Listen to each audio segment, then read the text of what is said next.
Oh, hoi hoi. Hello, Loki. Yeah, it's always the thing I forget to switch or change as soon as I start my stream,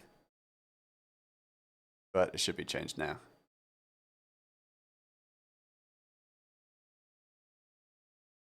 Should be.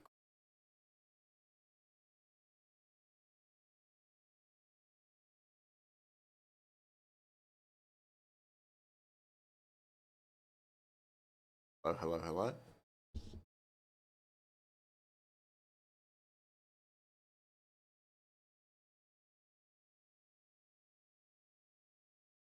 Hope you've all had a.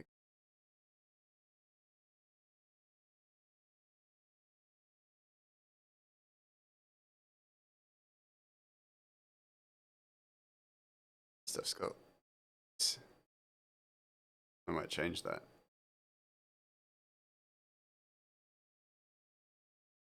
Just build up.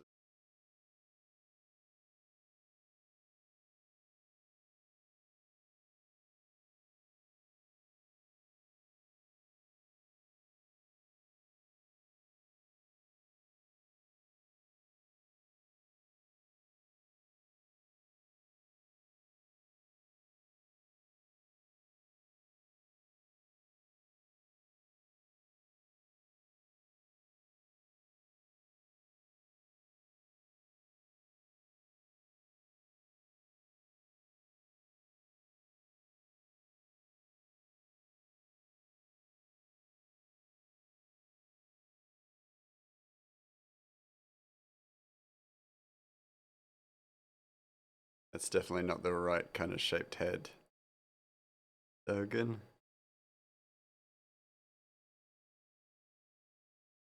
But we'll get that right.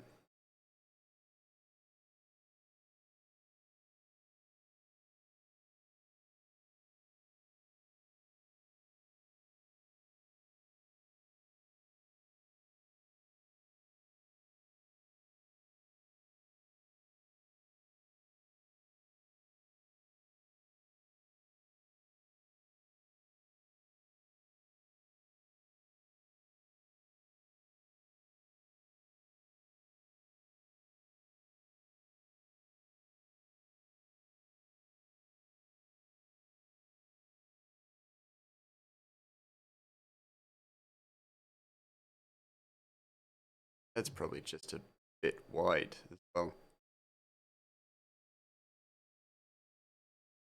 That should probably be good enough shape and size.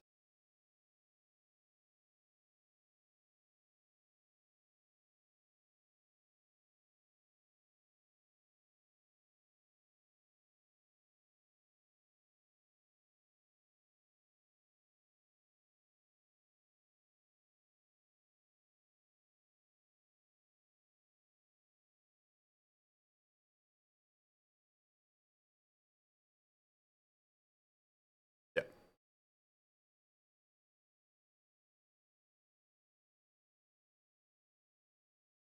It's nice to listen to. It's just not good for stream where I'm talking. Quiet. No other voices but mine. As my voice is the most important.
Yeah, that definitely. Head shape is weird. Way too wide. Super fucking weird. It's like that a lot. So you wouldn't have the back of it, like the back part of hair here on this side. If it looked like almost doing like a panorama of his head.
There we go.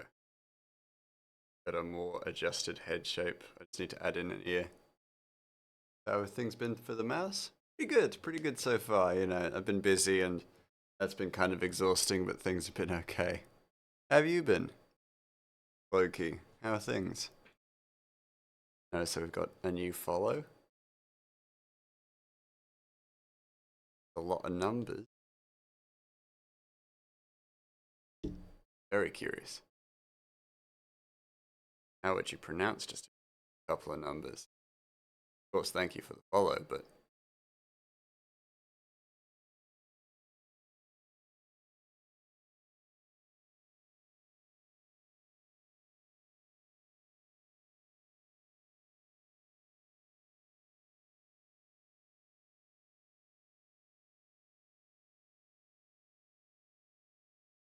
can't really complain. Been playing Rune Factory 4. It's a fun little farming type game. Ooh, that does sound nice.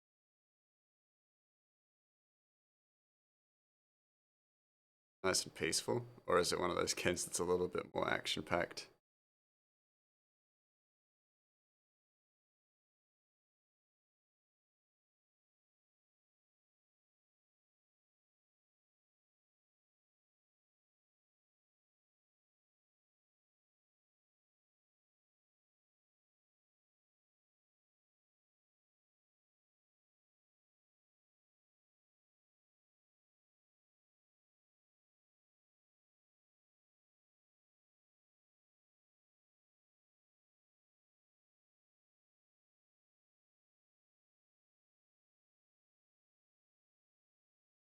More Stardew Valley than Harvest Moon, so about 50-50 between combat and farming. Oh, nice. That's cool.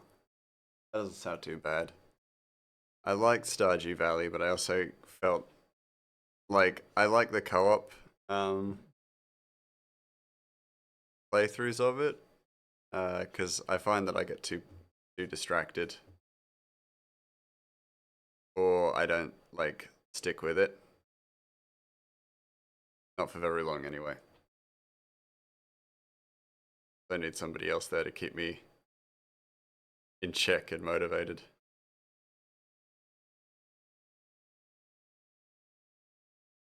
A short beard for him. A little bit. He could do with a little bit more beard.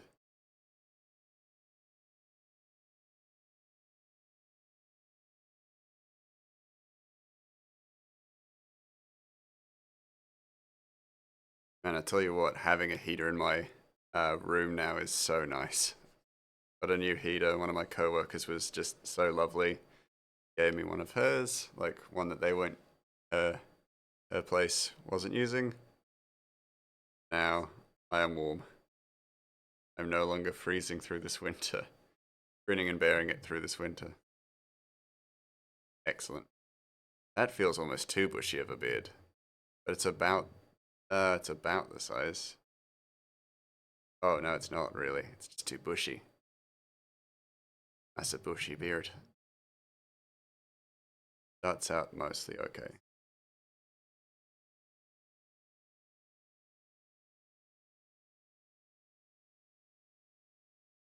There we go, that's a lot better. Trying my best to keep the looks consistent. Ooh, also, uh, yesterday I went to see Spider-Man, the new Spider-Man movie. Across the Spider-Verse? No, Into the Spider-Verse. And it was awesome. It was genuinely all the hype I had heard about it is very valid and very accurate. I think it's super good. It's super good. I watched it in the cinema as well. Very worthwhile, like watching it in a cinema because the sound design is so fucking good.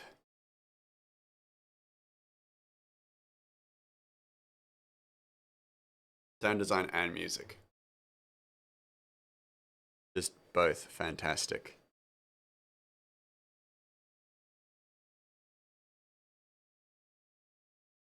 Hey, Linus, how you doing? It's been a while. It's lovely to see you. How you doing? How you been? How's the weather where you are? Is it cold? I assume it would be cold, like cold as hell.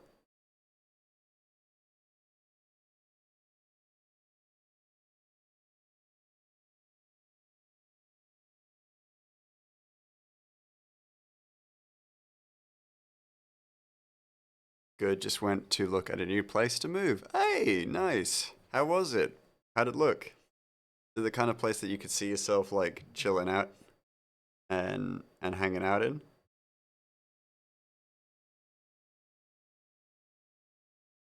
The sort of place that you could see yourself living in, really, is a better question. Because I know that next year I'm planning on moving. So I've got apartments on the mind.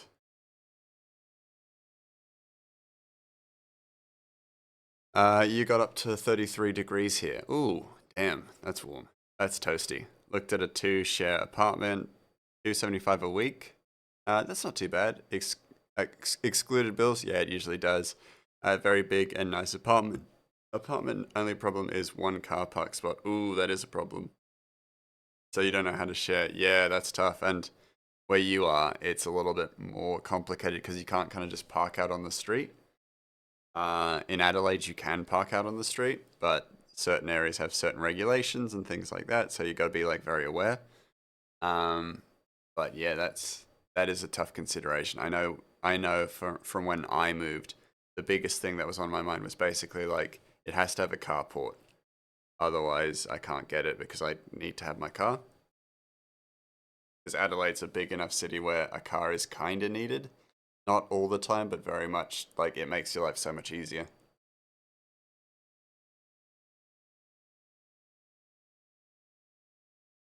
There's a visitor car park, but only 2 hours. That's a shame. That feels quite inconvenient as well, which, yeah, that's a tough call. But the person works till 5 p.m. every day. Yeah, ooh, yeah, that makes things very tough, doesn't it?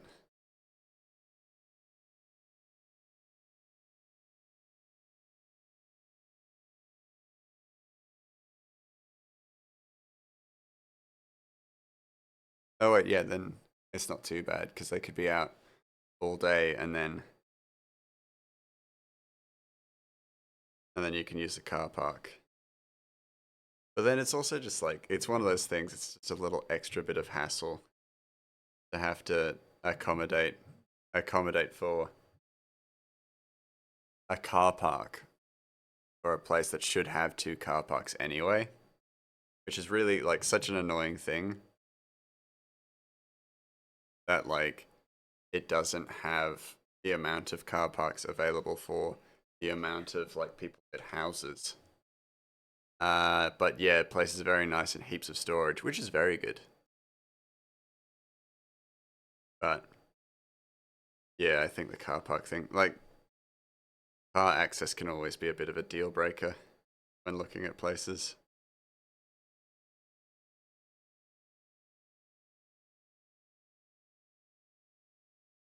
But you heard a lot of places for a lot of new apartments only have one spot for a car, which is really annoying because like it's that like is just naturally assuming that you only have the one car if you live in an apartment with more than one person.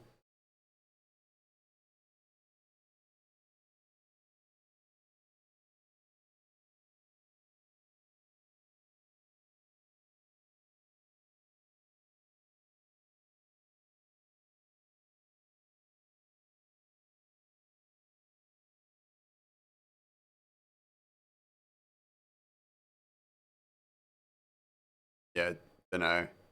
You make should you make decision now? It's one of those things. I think yeah, give it some time. You'll figure it out, sure. But yeah, it's one of those things that takes time to figure out as well. It's a tough decision, but it's also one that's like gets easier with time. You'll start to recognize good places and bad places as you get more aware.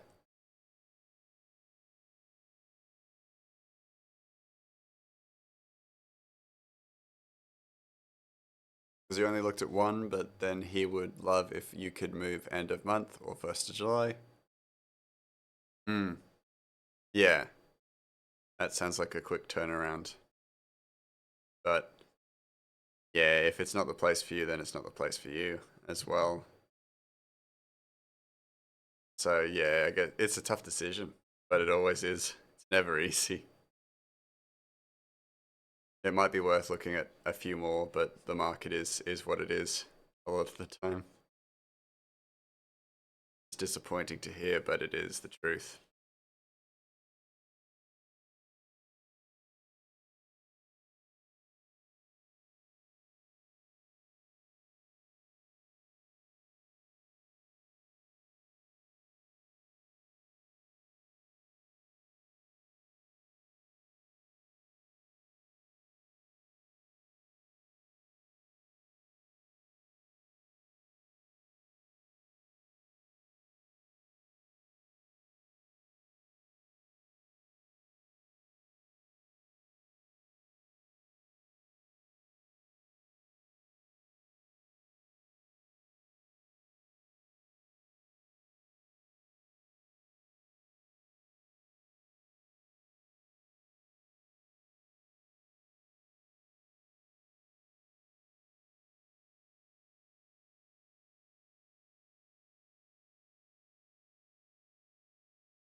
Nasty looking stand.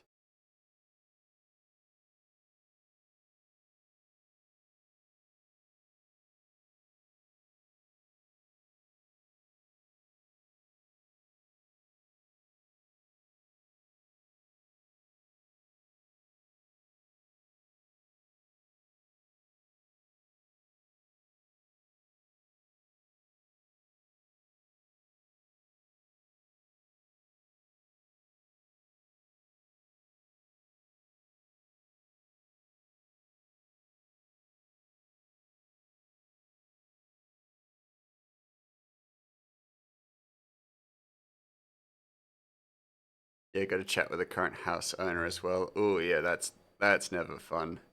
Or it's always like a little bit awkward. I'd say.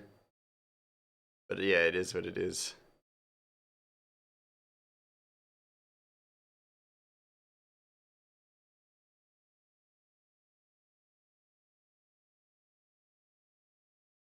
It's never a necessarily pleasant situation, but it can always turn out better than you expect. They could always be lovely and not weird, you know? I mean, usually they're a little bit weird, but sometimes they're okay.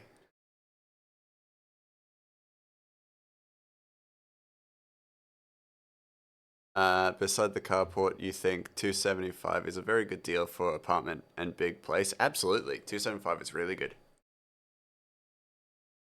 Price alone, it's definitely worth considering.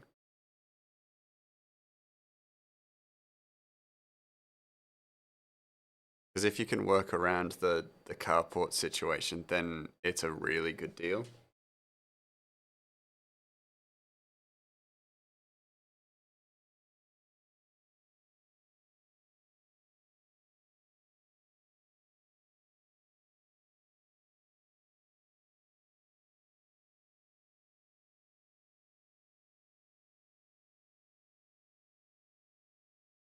Because you saw other apartment costs like 350 to 400 even for a room. Yeah, the market is really like saturated with stuff like that, which is disappointing to say the least. But again, it is just the market, and it can be frustrating for sure. But other than buying, and buying is really hard, when renting is just as hard. So not much that can be done, sadly.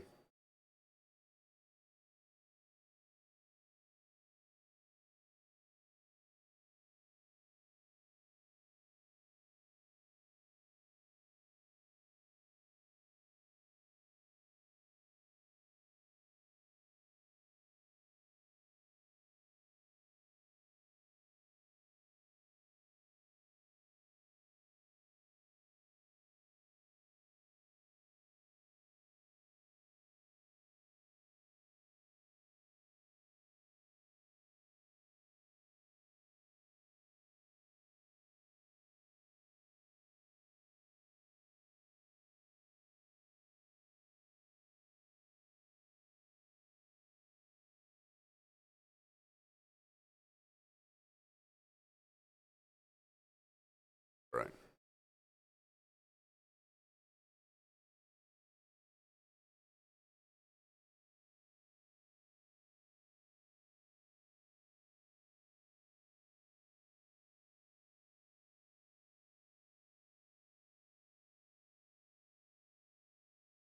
Yeah, so hopefully we'll work out something soon. Yeah, I hope so. I hope you find something good, or that deal works out in your favor. That'd be good. Or you move back here and we rent together. I mean, that's always, I mean, I wasn't going to say that's always an option because I'm pretty settled here, but you never know what might happen.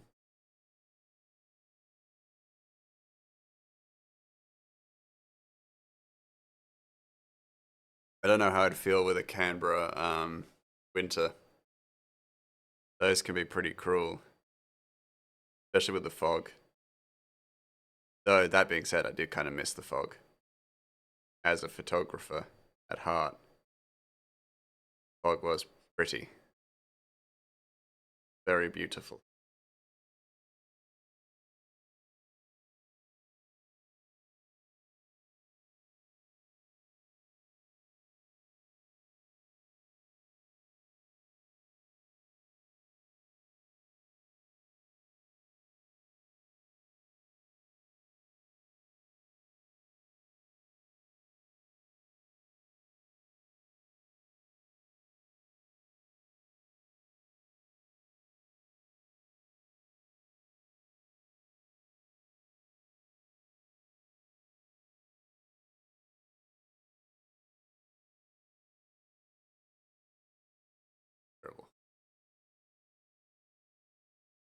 remember it being.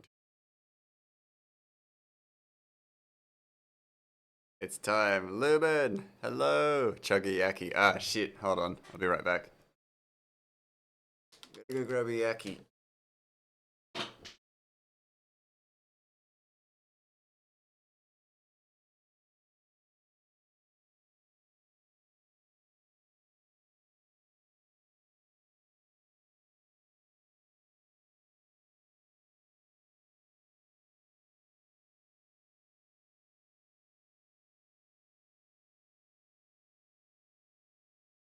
How are you? How have you been?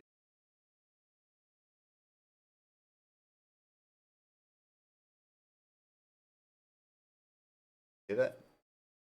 No. It only picks up voices.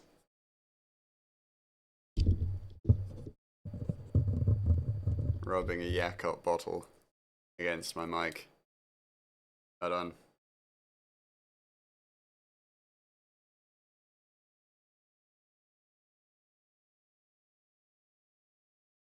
Ooh. That is a good Yaki.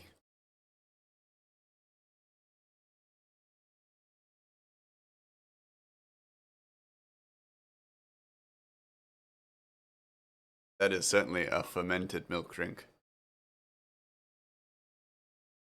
Delicious. And good for me, sort of. Yakified. Absolutely yakified. That was so good, I'm gonna yak. The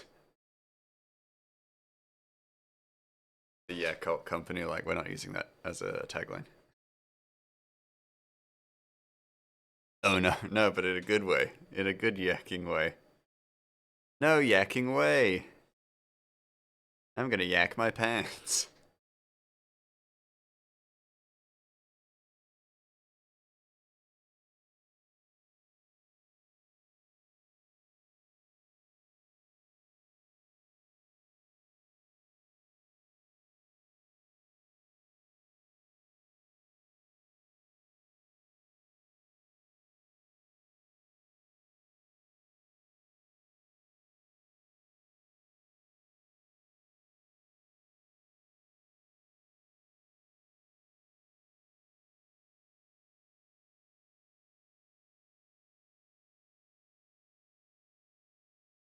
Oh yeah, this perspective is just not good.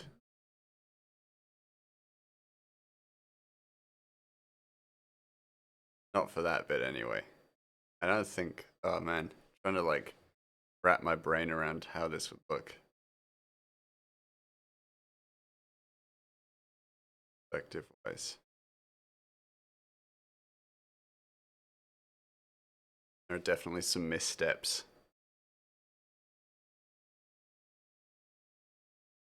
The pole for one being that it absolutely shouldn't be here. It'd pretty much be behind Dogen.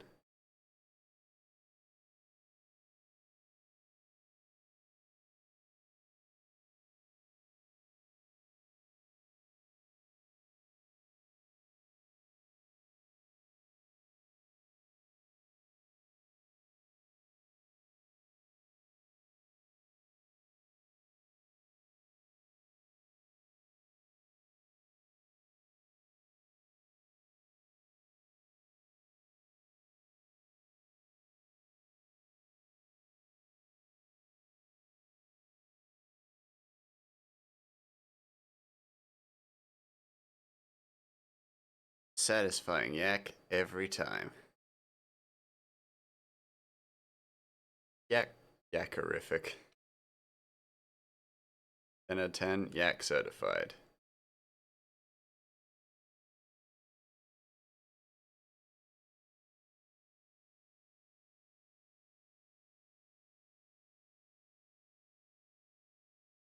Have a brush pen, not brush pen, but a brush for stands.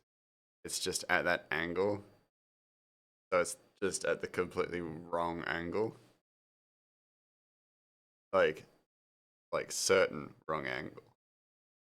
So it's just not right.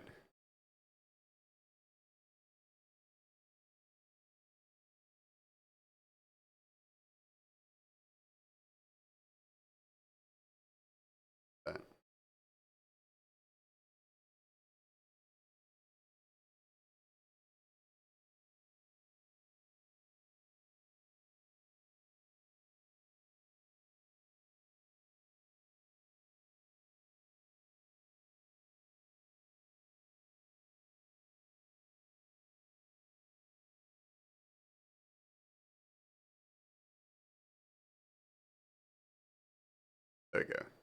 Better. Not perfect, but better.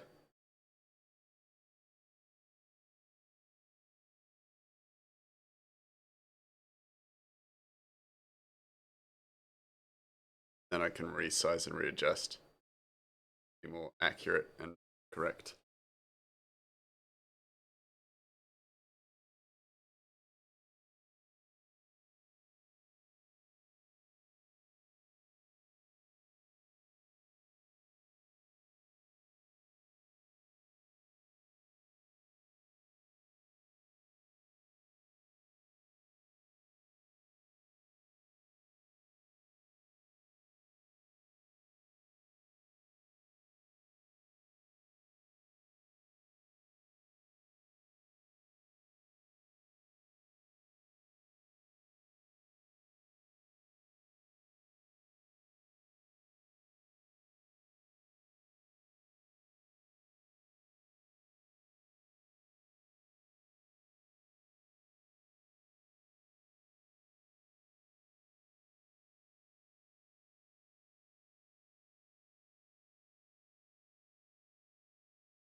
Straight up not right about this angle. Hate it.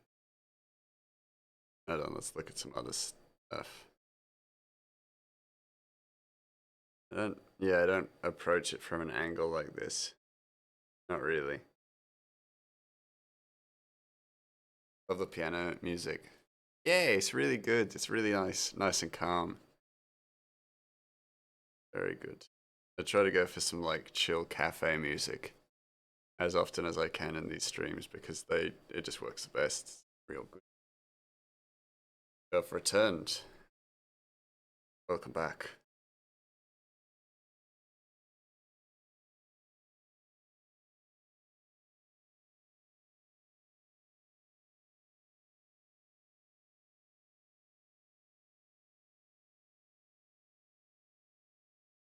Usually my go-tos are yeah, just soft piano music or um like Ghibli music as well, Ghibli atmosphere.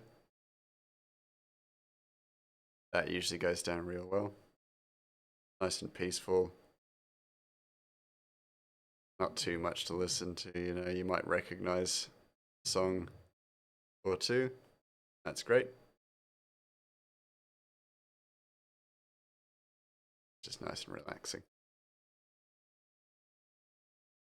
Brain ambience, that's a good one, yeah. That is a good one.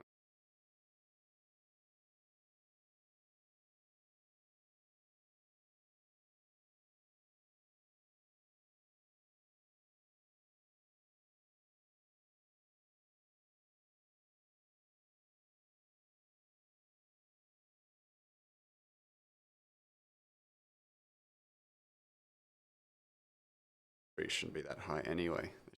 Yeah. I'm gonna work my way around to that other side, building up this perspective, and then basically everything else should fall in place. Theory. But yeah, drawing those stands is like weirdly complicated. It's because it's a weird angle, I think.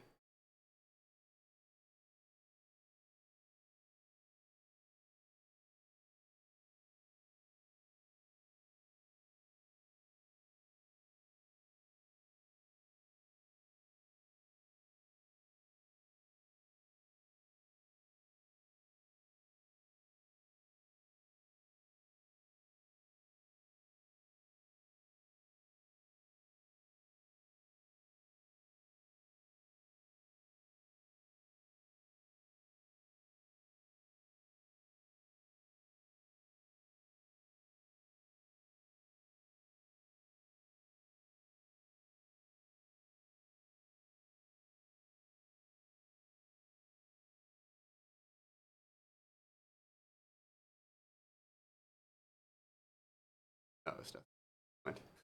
Thought I saw something and I was like, what? My brain was all going weird.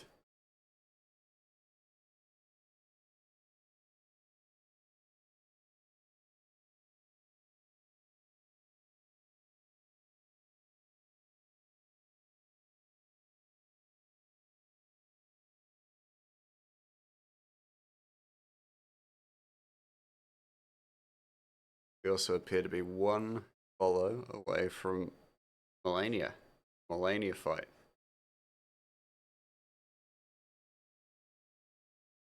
Got one more follower before I have to fight Melania, the Blade of Mikola.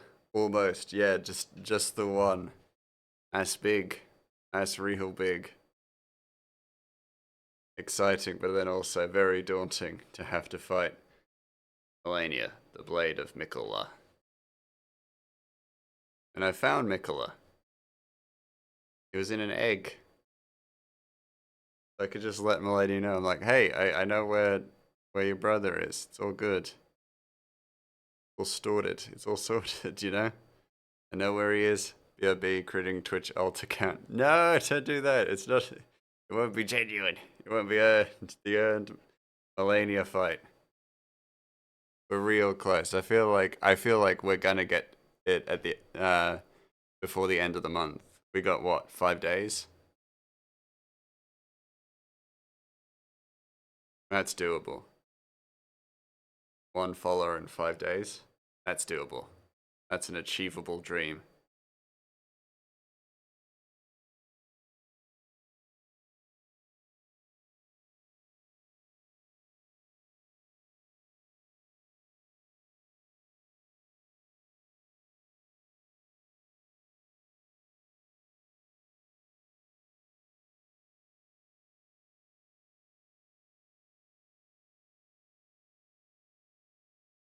It's gonna be doable. I mean, actually, not that bad. Not that bad. Close, but not completely accurate. I just need to raise it a little bit, but that's actually probably right. Actually, maybe not. With the stands where they are on that side. That.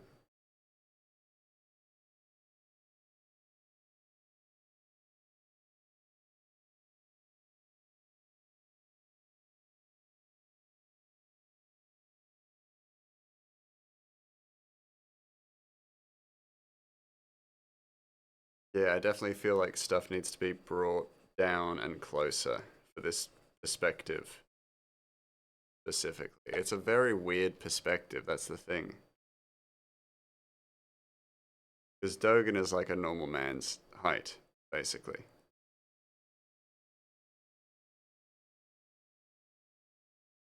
But then with the way everything looks, there needs to be a certain perspective to it all. Can we get one more follower this month? Potentially.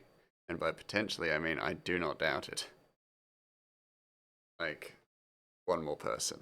Just one more person. Your nan, she's got a Twitch account, which she probably does for like D&D content. You know, to access D&D Beyond, which I wouldn't recommend people get anymore, but like, your nan's got it, then like, I don't know, send her this way, and she can watch me fight Melania. Cheeky little reward. Hey, also, it's almost July, which means Beanstalk Week. Beanstalk Week is coming up, which means that I will be working on the comic full time. So 8 a.m. Your nan's more into church. Ah, that's fair. There are you get to that age and you're into one of two things, D&D or church. It's like that whole like when you're once you get to a certain age, you as a boy you get into either dinosaurs, space, or cowboys, or construction like toys. Same with old women. Same with nans.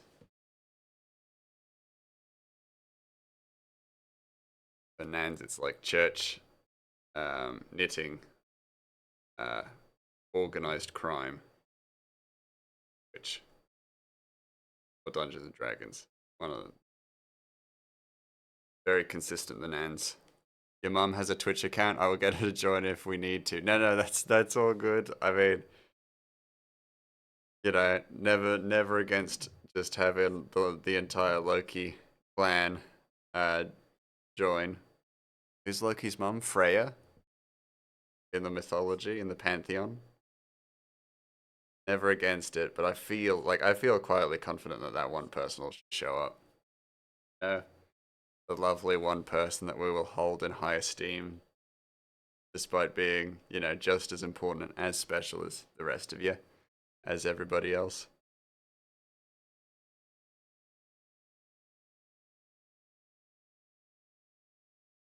It's like this perspective a lot.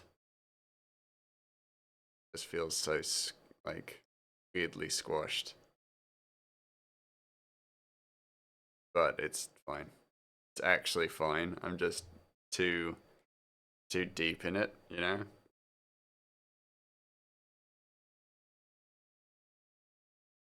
This was it. They were quite small there. So really, I just should make them smaller.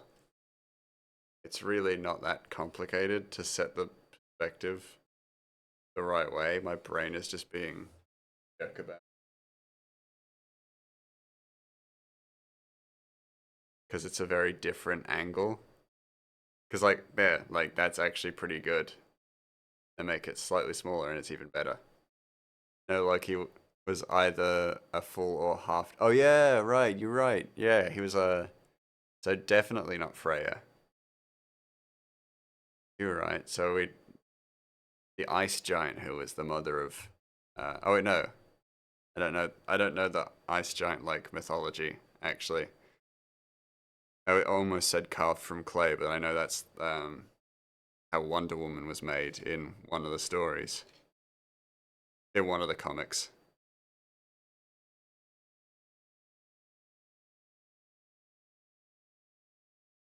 or even the movie, which was fine, and then became bad with the sequel,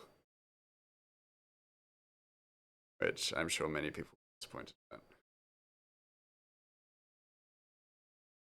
I would be too. A big Wonder Woman fan.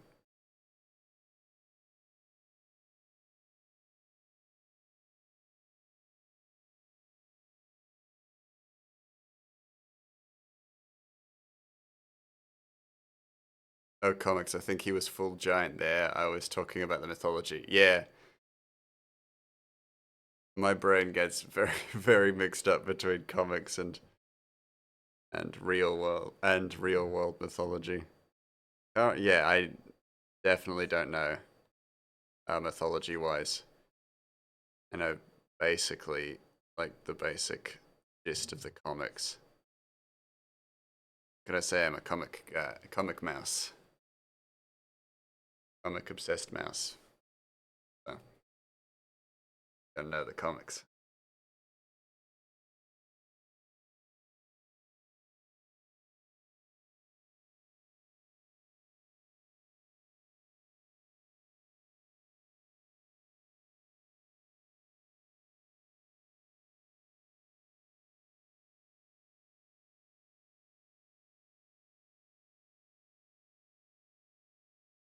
Yeah, and these definitely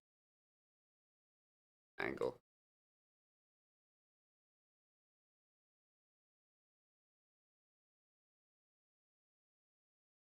This doesn't look right. Straight up doesn't look right. And in mythology, he was Odin's blood brother, not Thor's adopted brother, like in the comics. That makes sense. Yeah.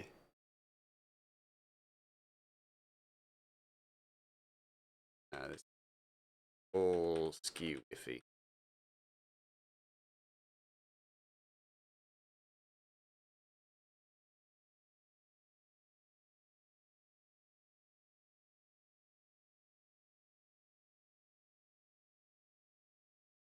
But I am getting there. It's such a weird thing. It's like getting this perspective right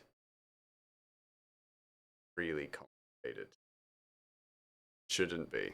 Well, it should be pretty straight. Not.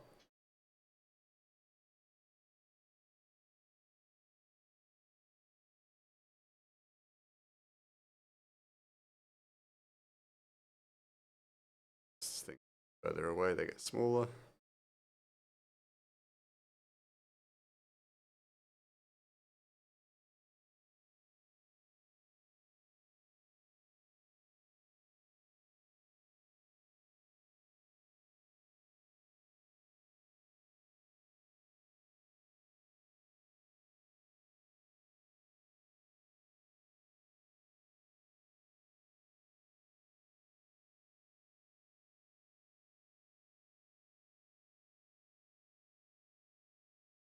Arch also faded. Lifts up the whole bloody thing.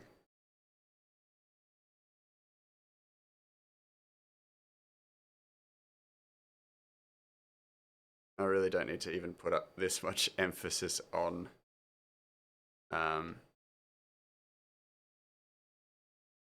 the background, but I just need to make sure that it's right.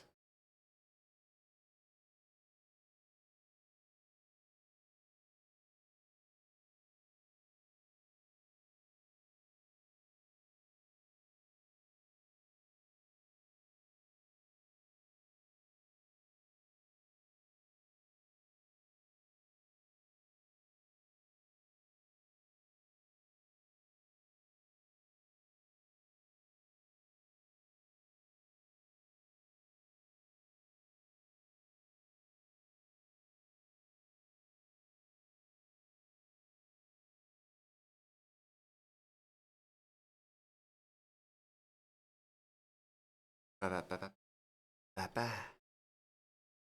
Dun, dun.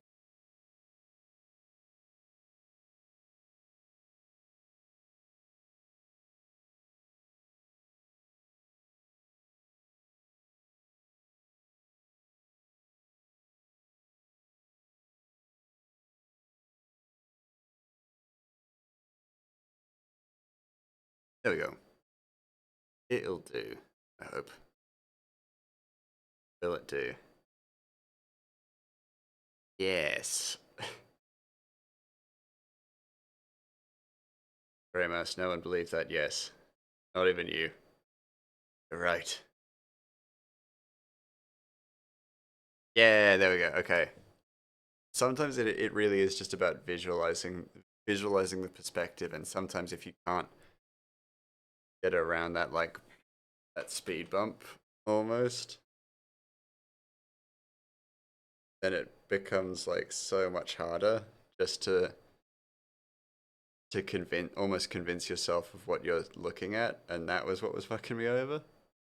He is also credited with the first ever diss track in history. He basically showed up to a party the gods were having that he was not invited to, and proceeded to insult everyone there in rhyming phrases in a practice called flighting. That's cool. The more you know. That's super cool. What a fascinating history. Well, not history, mythology Scandinavians had.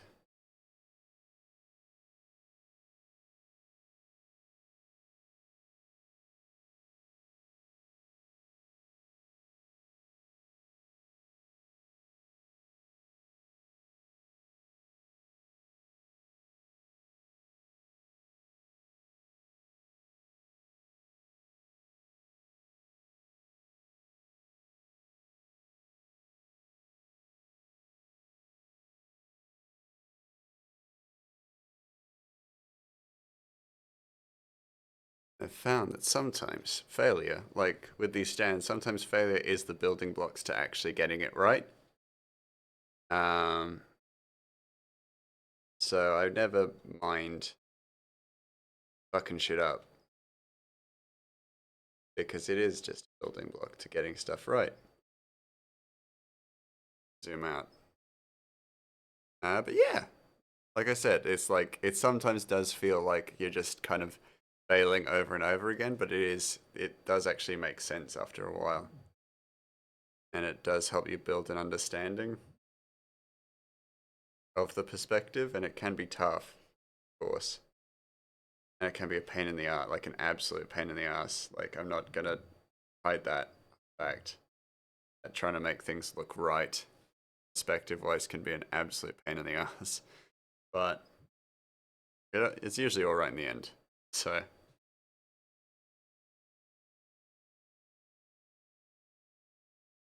it's 5 a.m. and you have to wake up at 11, so here is where you lurk. Have a good stream, and I will catch you next time. Have a good sleep, Loki. Take care of yourself. Have a good day. And yeah, I'll see you next time. Looking forward to it. It'll probably be the Melania stream. Oh, or the sticker stream, which will be coming up soon. So, either or. Looking forward to both, of course.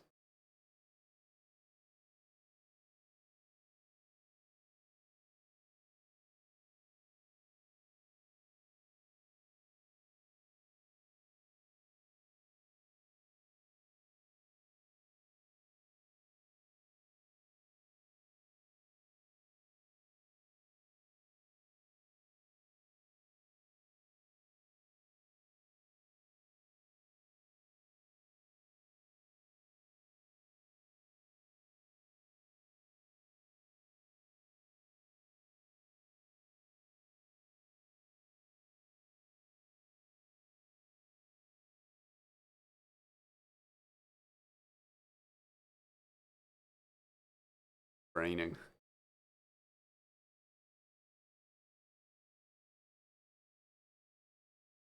That one's higher. That actually needs to be fixed, but they should really be getting lower, basically. But other than that, that's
yeah, because they shouldn't be going up. They should be down.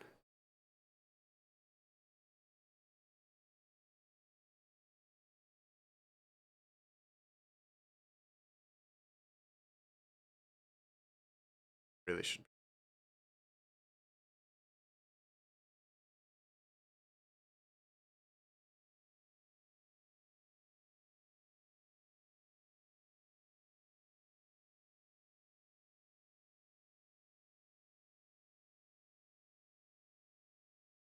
A mouse in a blouse on a house. Okay, I can do that. That'll actually be a nice separation. This. Ignore him. Woody. A mouse in a blouse on a house.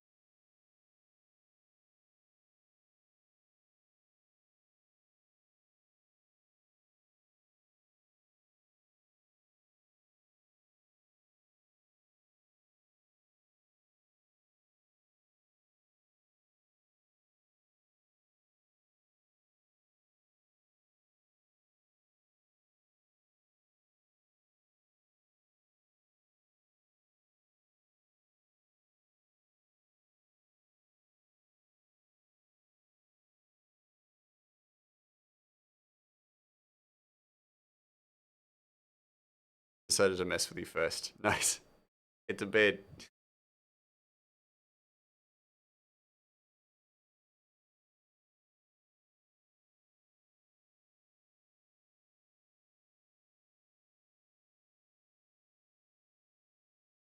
I will draw this for you. Your silly self to bed.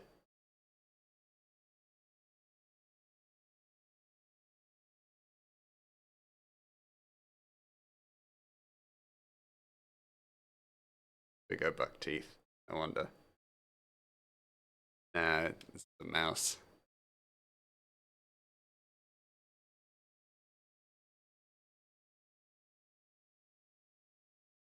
Slightly too thick of a. There you go.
It's a two wildly different feet size.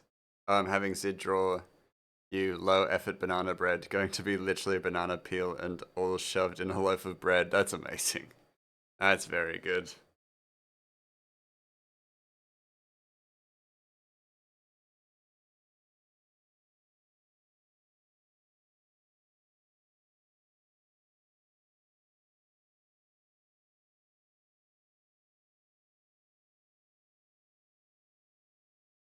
Blouse. Well, it's he's in a blouse, but ooh,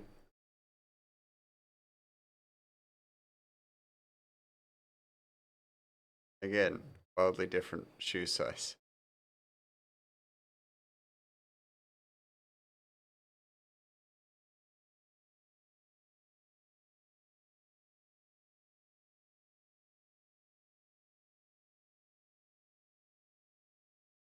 Don't worry, I haven't forgotten about the house.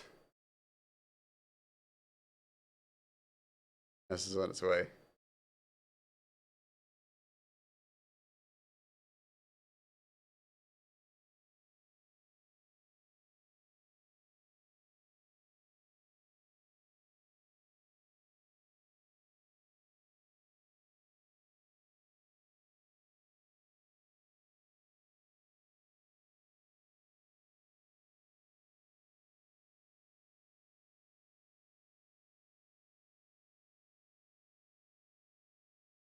Uh,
Drawing a really classic like kid drawing of a house. Or it's like the two windows.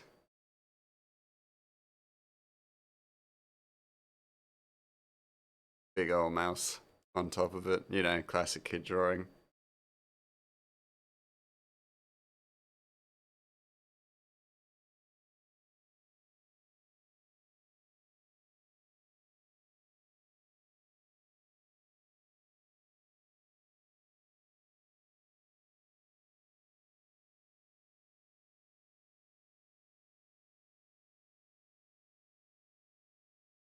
You like it. Hey, that's what I like to hear. We'll add in just a little bit of shadowing. Because why not? Bit of fun. Also as a nice distraction from uh, the perspective of the comic, which I will get right. But it's just not frustrating, just a lot of fiddly work to do properly.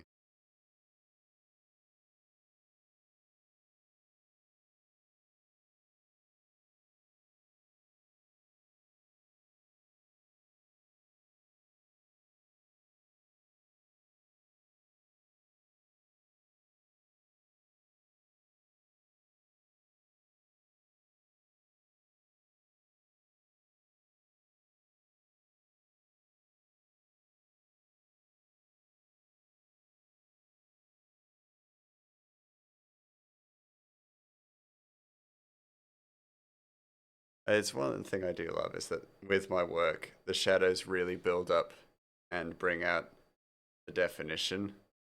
So it feels slightly more, it always ends up looking slightly better than I expect once the shadows are in.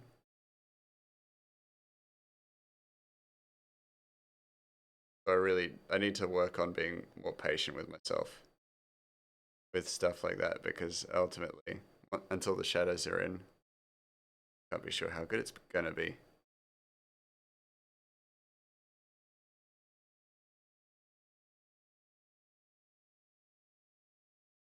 No way of knowing. Not until the shadows are in.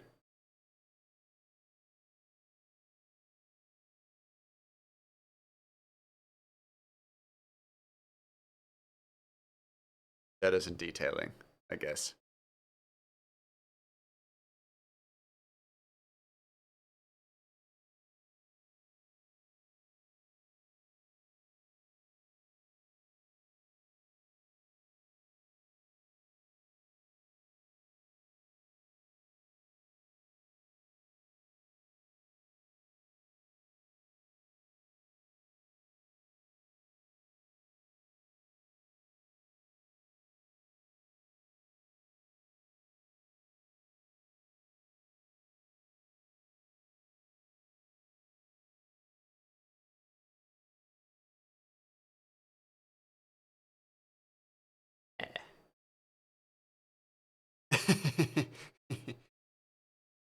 Such a goofy little mouse.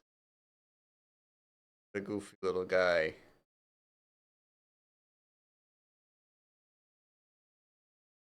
Or gal. But I think we all just assume this is Grey Mouse. This is me. My weekends. My little blouse.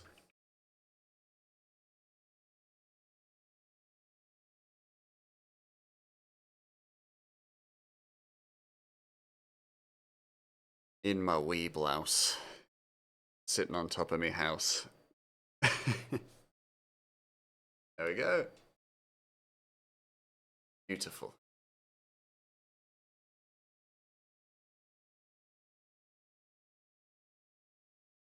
Those.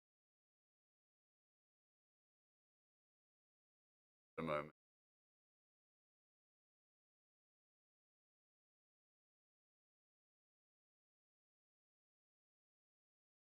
Beautiful. Now you sleep. Later, mouse. Sleep well. You have been blessed with the image of the house mouse. Now rest and have a restful sleep. The house mouse is an omen of good sleep and rejuvenation. So praise be on this day. May you find rest.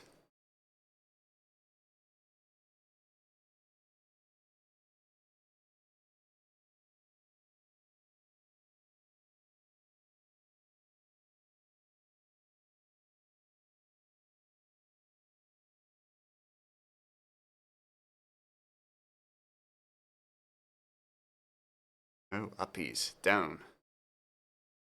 Got to be downward, not upward. Fuck. Not a fuck moment, but like stands shouldn't be going upwards, they should be going downwards.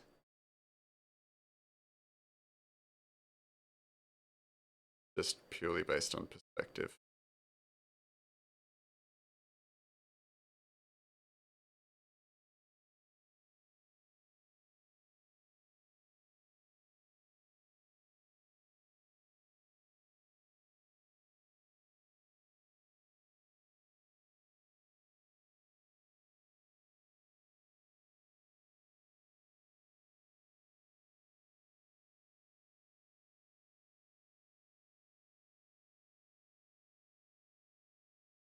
It's always one of the things that feels kind of drastic, but it is necessary.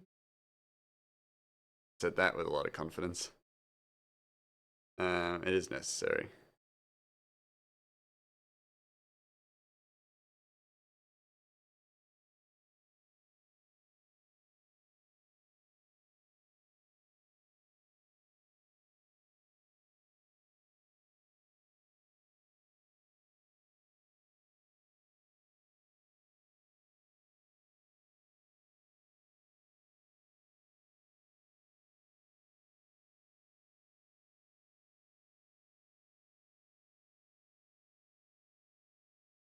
Ooh, sorry, guys. Sorry, the entire population of South America that lives in my mic. Actually, speaking of, we got the entire continent of South America. Why am I still waiting on one subscriber, one follower? They do, and they sleeping on me, mate.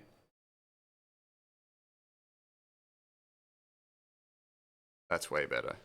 Is it though? Yes. Yes, it is. Oh, I was gonna lose my fucking mind on this, on the perspective of these stands. And it's not the kind of thing that I'll be like, well, now that I've done it, I will never do it this way again. It's like, cool, I now understand that, like, one thing that I'm looking forward to learning is perspective, or really working on my perspective work. Because some of it can be really good, and other bits really need work. That's okay. I'll get there.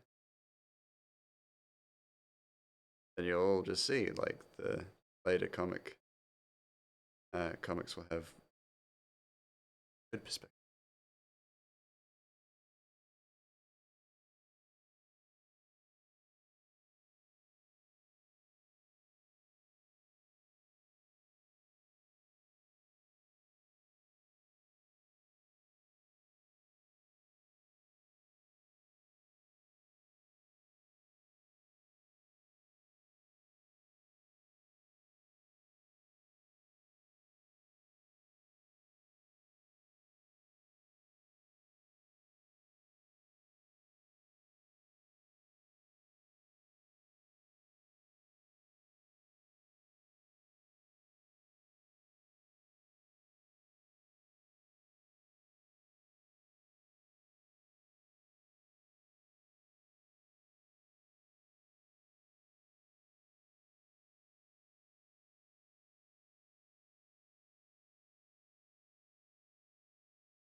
Okay, then. Freeze. Better. Fun. Sure.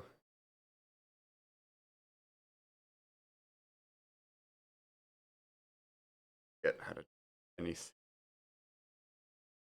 be more regular with motion, I think.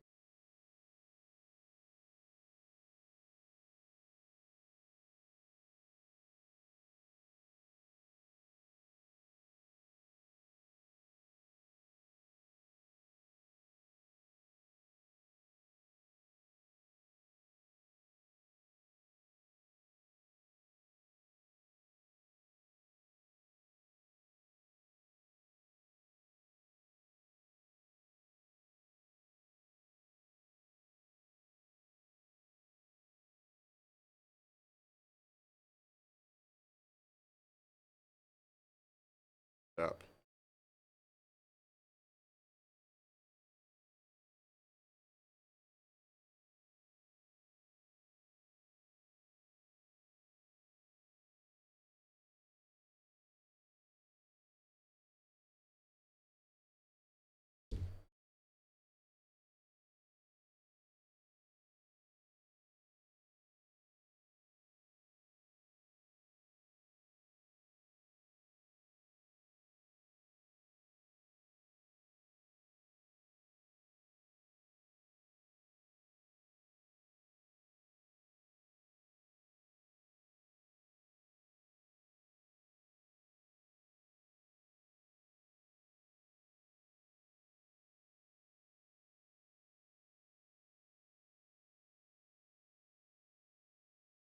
So these just need a little bit of work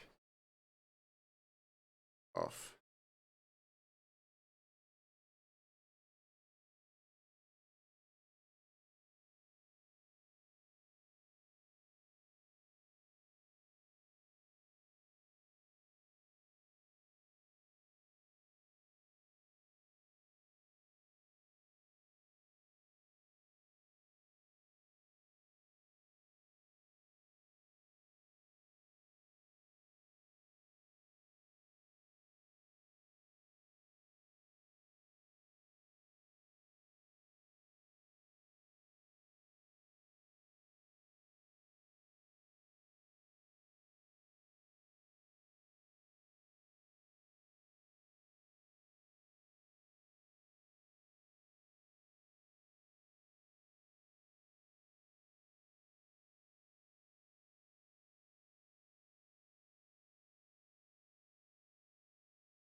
Then big old lines thrown in. Actually, that's just the one thrown in for lanterns. A sign of progress. Now we get to the flat colors layer, which I had no doubt we'd reach, of course, but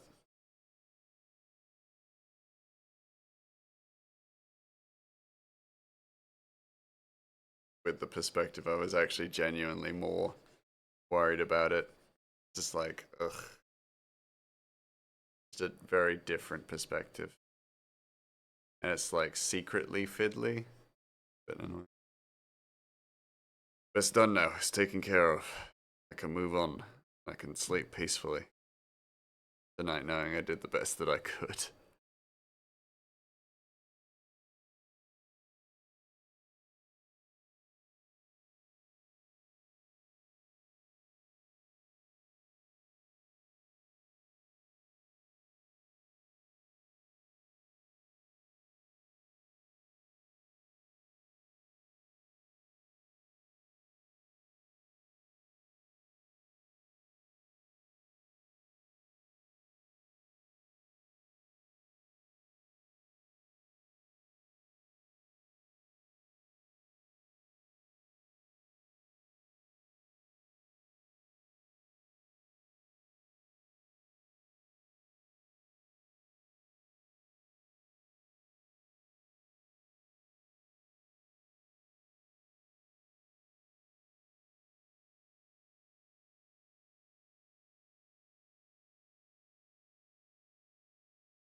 The childish color filling section of my comic. Color everything in like a child. And then move to the more complicated bits and do more detail. Well, not detail, more refined color work on the second pass. There we go.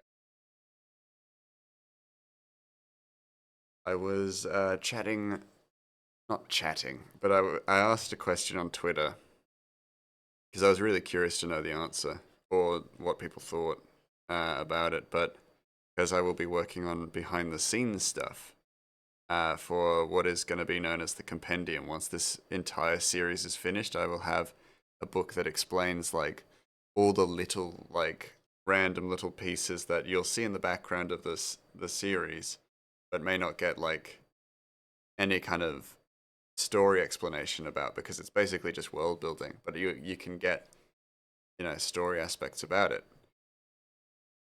and that's what the compendium. That's what like the compendium will fill, like fill that blank space where you might not get the answers to everything in the comic itself. Like you won't get everything explained to you in the comic, but you can get like the background compendium, which will basically explain absolutely everything. It'll be like the Silmarillion for my world building. But I was like checking in with Twitter and my audience on Twitter, and I was like, would you prefer to have it as that be a member, like a member's like reward, where members get to see that kind of content, and then every so often I'd provide like a monthly drop where people get to see little behind the scenes things that I may have made digital or what have you. Um, and the majority of like the response I got back was just that like it should be a members thing, so I should actually like keep the behind the scenes stuff to the members and stuff, which is like fine. But I was just considering those options, and I was curious about. Well, I'm not curious, but I was like interested to see the response, and the response was very um, positively in favor for keeping that for members and stuff, which was yeah. On one hand, is kind of nice because then it actually gives a little bit more content to people who are paying like a membership fee for my kofi. Off, I don't know how to pronounce that. Like I still to this day do not know how to pronounce it. Just coffee. But like yeah, for the people who are paying that membership, then it's for them, I guess, which is fine. But I always feel weird about the money aspect of what I do, I guess. And I think that's just something I need to get over. I guess it's good for me to earn a little money through this. Um, work.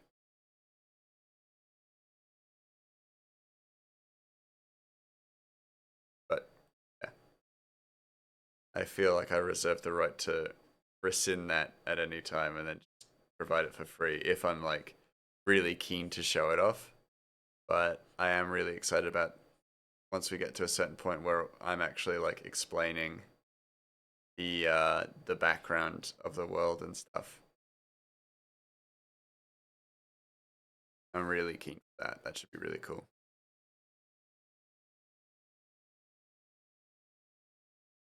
Oh, they're all yellow.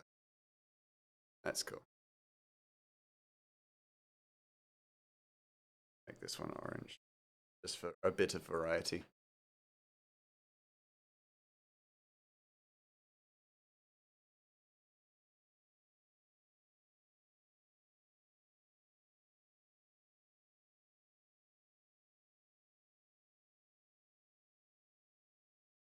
Okay, stretch out the old neck.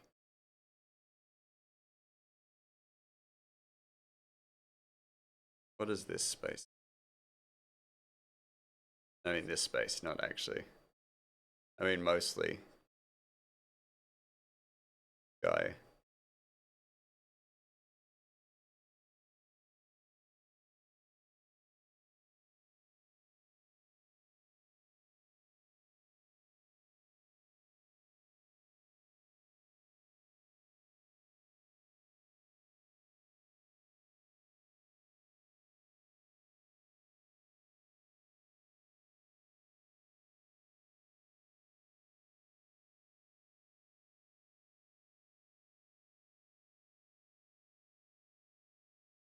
Yeah. Okay, so that perspective actually did work out.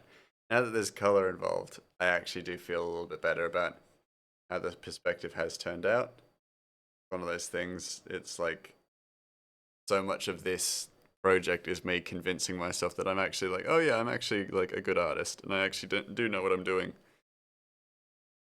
And even if I do feel like confident in that, every so often it takes a little bit of reassuring and that's okay. It can be for the lulls sometimes. My brain's like, are you a good artist? I'm like, maybe not today. Maybe not today. Maybe today I'm just a bit shite. It's not feeling the sketchy like skill. And I think I might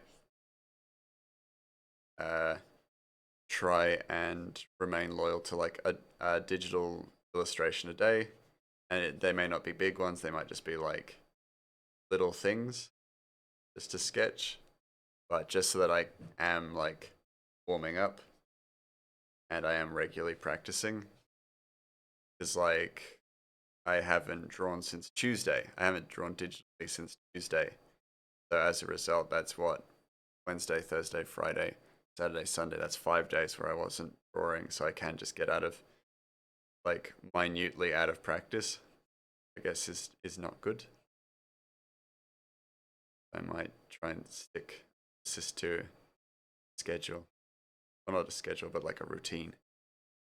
I guess is get me. You get what I'm saying.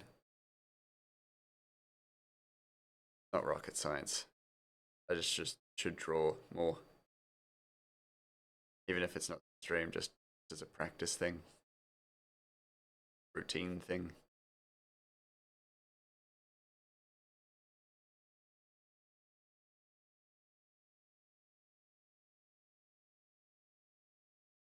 And I'm keen to see what kind of level of progress and practice I will get from Beanstalk Week, which would be just, yeah, sketching all day for a week, all day, every day for a week,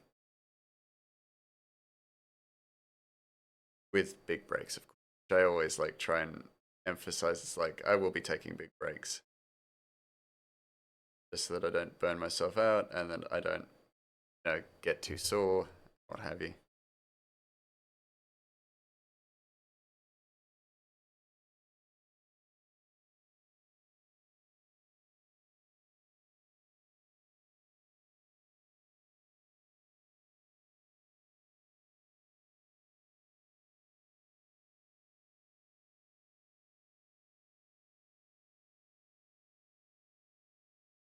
which is one of the huge benefits about the job that I work in. Um, that they were just so willing to support me and have been so happy to support me with my comic creation and stuff like that. Really lovely. Um, but it's like, hopefully that's just the where the support is. I wouldn't want it to go to the point where it's like they watch these streams during Beanstalk Week in the office. Let's be honest. I'm gonna have to fight Melania at some point. And if they tune in for the Melania fight, and I'm just swearing and angry and tilted, like completely tilted from this fight, um, that's not gonna be fun for them. They're gonna be like, we need to fire this mouse immediately. He needs to go.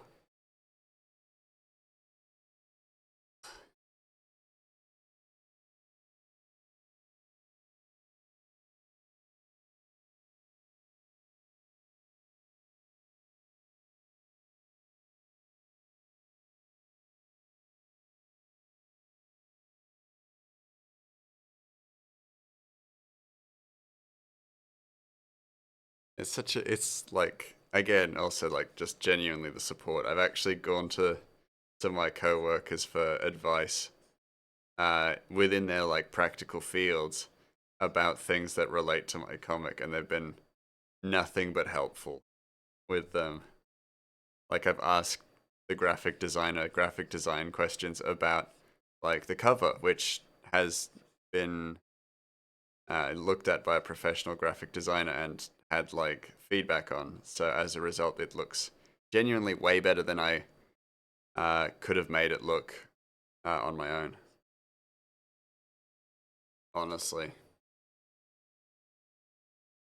And then I've asked like a bunch of SEO questions and marketing questions to marketing and things like that. I've asked questions about storytelling and ways of making an inclusive story and including characters with like disabilities and things like that. Um, and it's been really a really excellent experience for me to get to explore all that and have a workplace that is so welcoming that as well, which is super cool.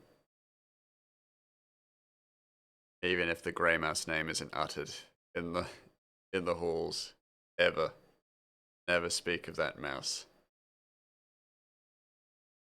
Not there, but very supportive. Secret.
Wonder how long it'll take to color in this panel.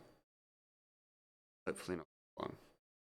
I'd really like to get this panel done and then never think about it again. That's absolutely not the case.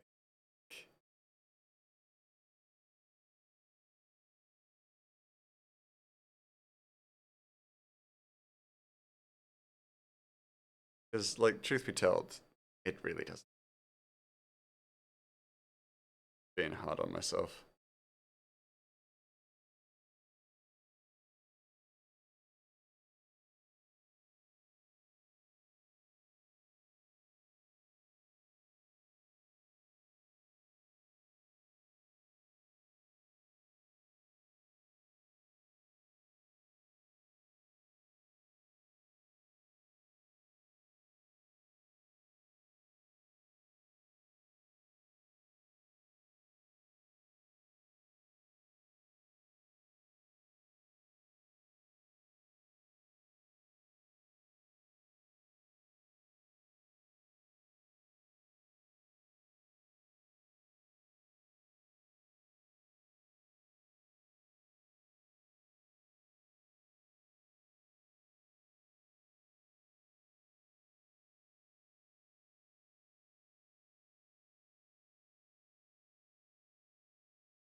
Ooh, sorry.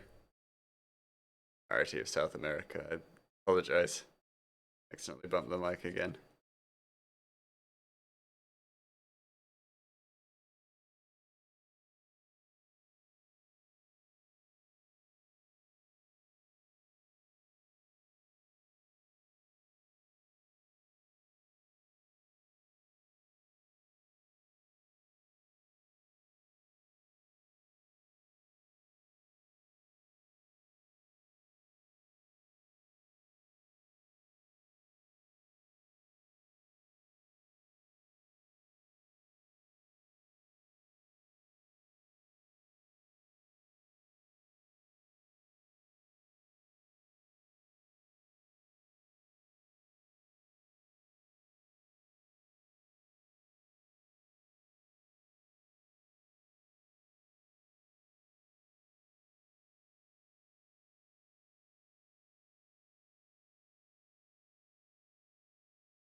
Dance. Sorry. Having a little dance. I cleared my head.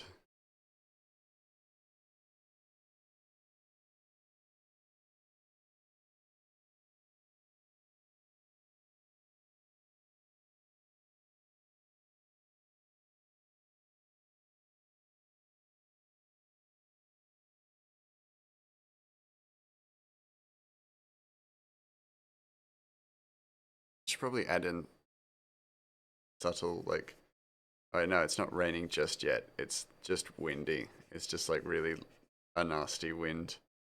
Still get rain, and that maybe the next page we get rain. but I should probably start drizzling that in, so to speak. Weather effects.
line work out by the craft.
damn it.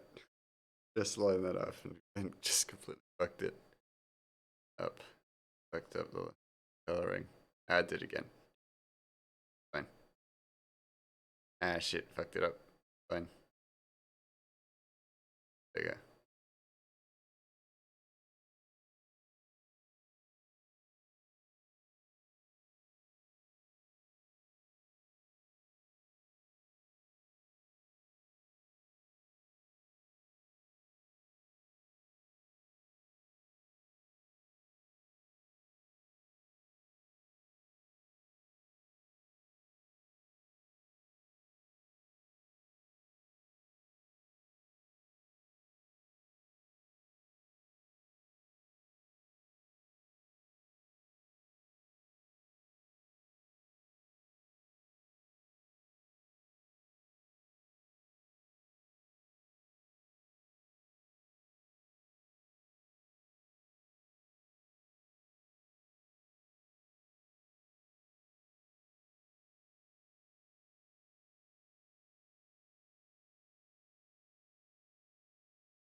Kind of want to get shadow layers.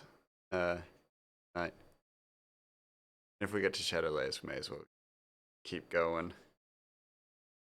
Finish the panel, but how far I get. Shadow layers always takes a little while. Not quite as long as black colors, but like still a good while.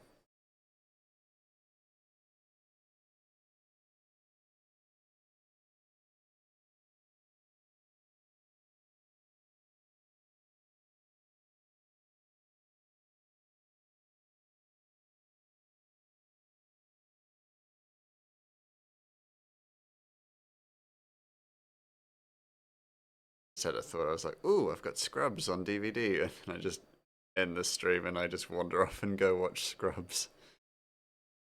That's a really weird, intrusive thought to have. I mean, not dangerous, of course, not a dangerous, intrusive thought, but it's just like my brain's just like, "You have Scrubs on DVD," and I'm like, "Right, I do I could watch Scrubs, and it's the good seasons too."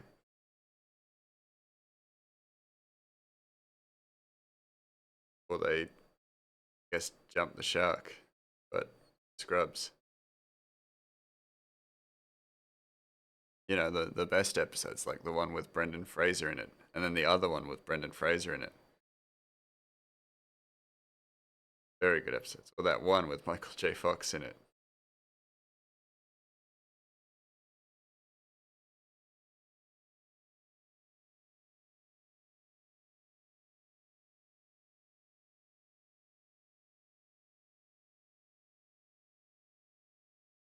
The guest characters were really good in Scrubs. I remember that.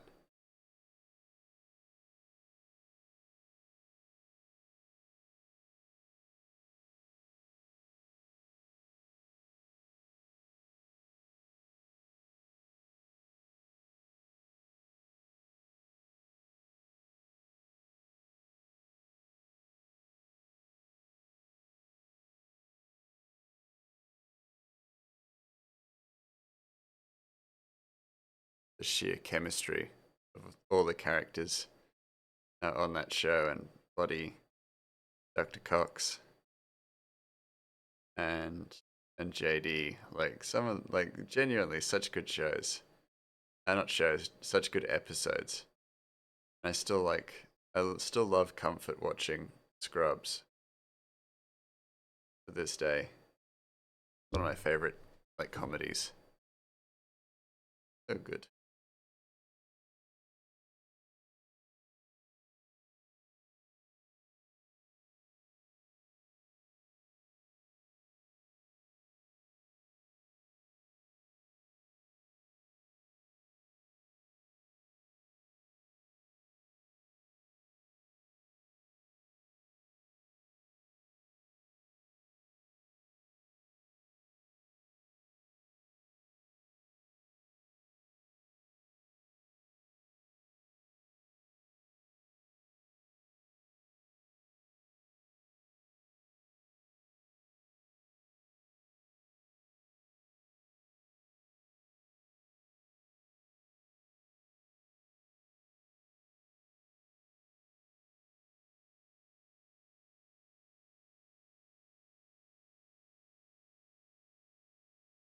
I also have True Detective, which I haven't finished.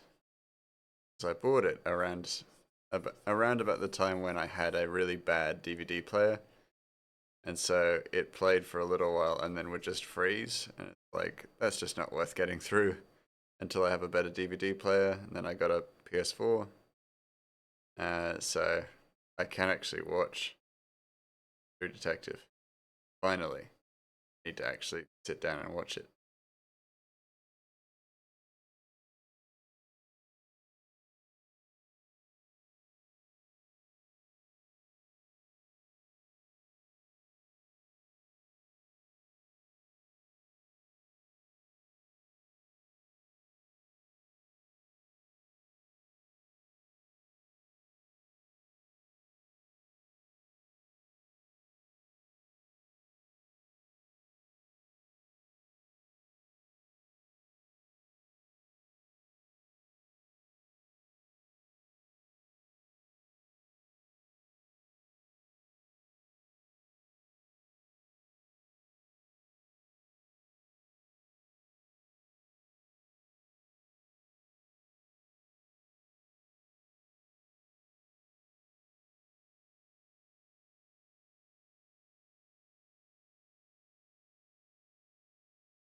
Super close to be done.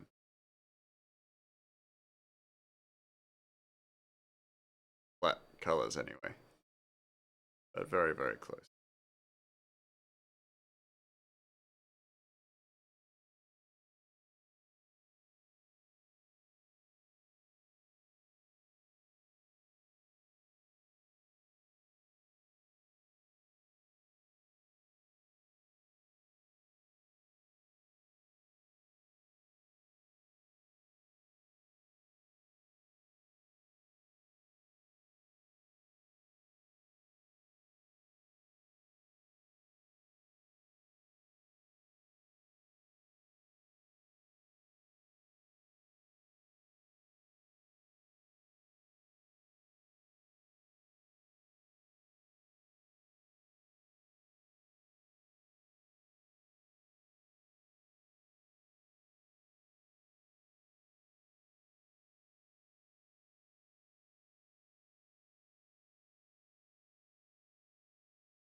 Save. Well, first I haven't saved in fucking ages. That. And now we do flat colors. Not flat colors, shadows. No, we can't. Never mind. A little bit more to do. Littlest amount left.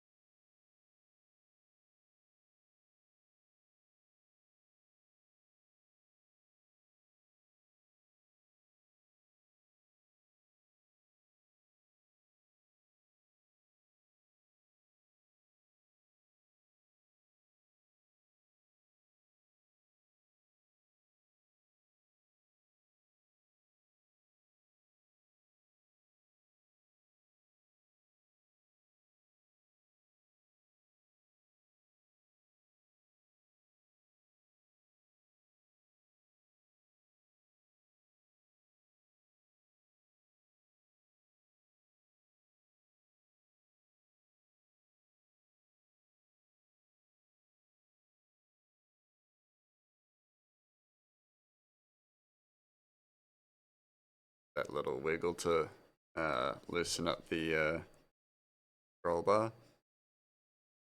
I didn't do it at a choice, I just do it because it like seems almost a little unresponsive at first. Then I just give it a wiggle and it's like, oh yeah, we're going. Back and forth, cool. Like, cool, I need to be where I need to be. The scroll bar.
There we go, now actually done.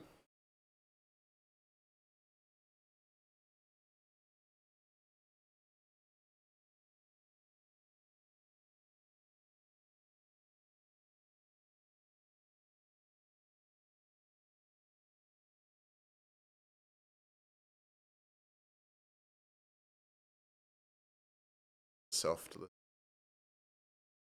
blush,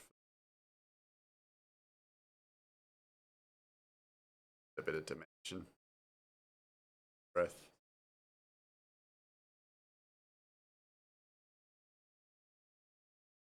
All right.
Slightly better.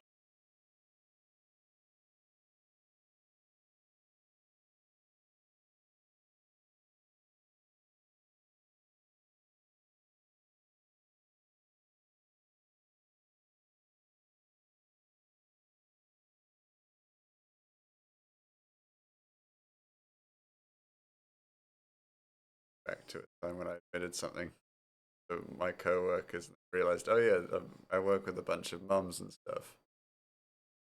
Hello, to your mortal stream. To meet you. How you doing?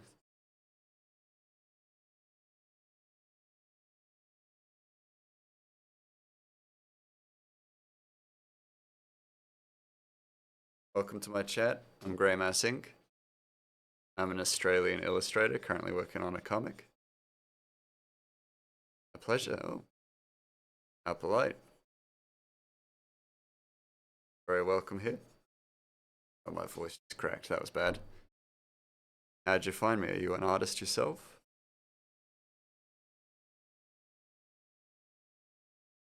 Bruising the art streams on Twitch?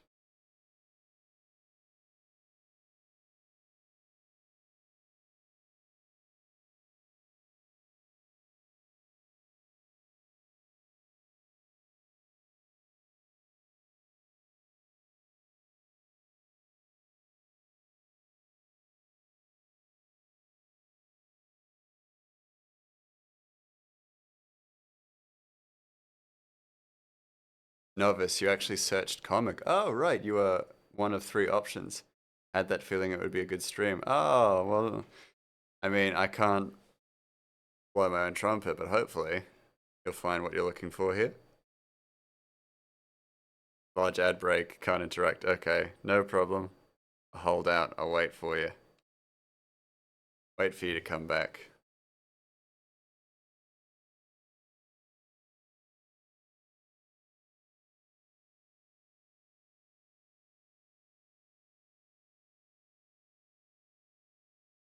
No issues. Got all the time in the world to chat comics.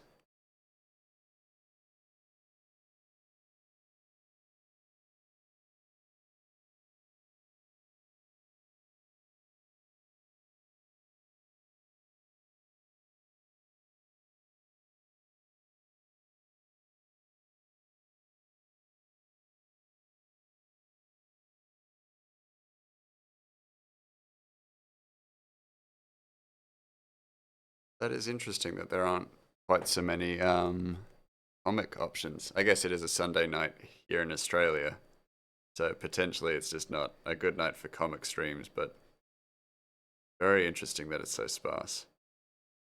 At least I think so anyway.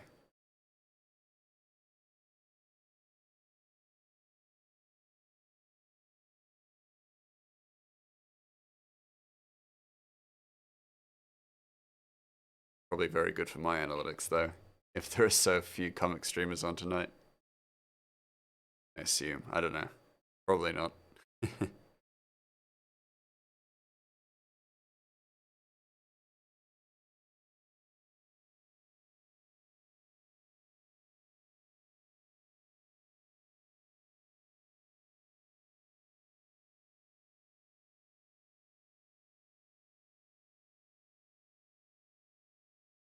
Egregious number of ads. Well, I'm back. Yeah, it is really like, honestly, I'd love to bring that down to like absolute minimum.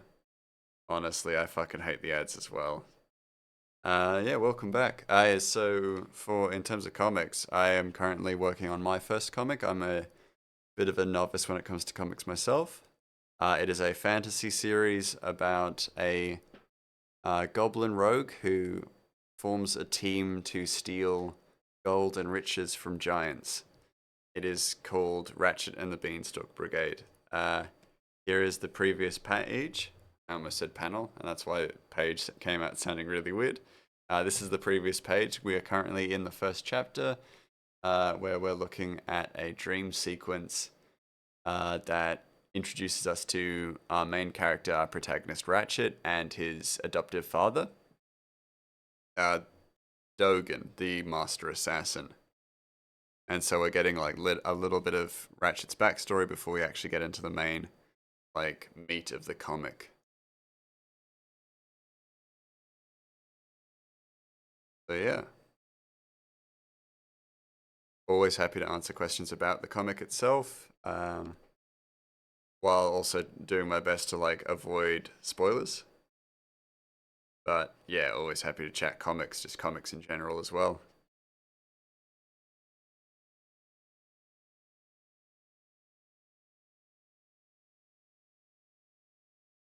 And if you search a lot of the like a lot of this comics like social media stuff, you'll see the term rat baby or RATBB a lot, and that's just the acronym for it.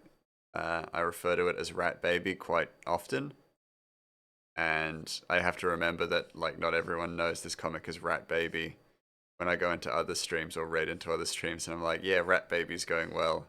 They just assume because I'm Grey Mouse, it's just like I'm talking about my son or something. So I gotta always remember to remind to let people know about that.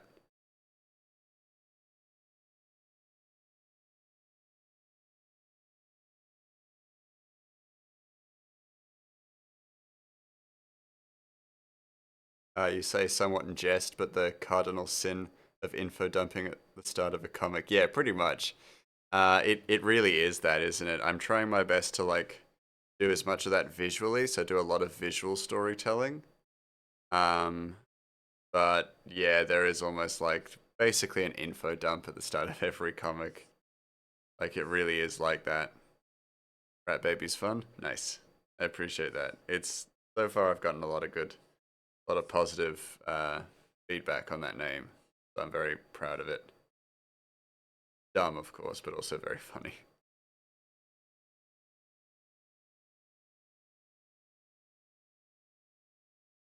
Are you currently working on a comic? Said you were a novice coming into it, but like, are you currently working on a comic, or do you have a comic concept or anything like that? I was always keen to hear about other people's ideas.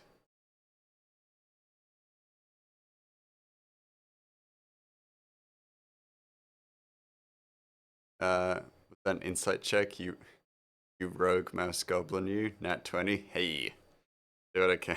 I do it again. Came back today from a whole day of playing D&D, so I do have that stuff on the mind. That shit on the mind. Yeah, got D&D on the brain.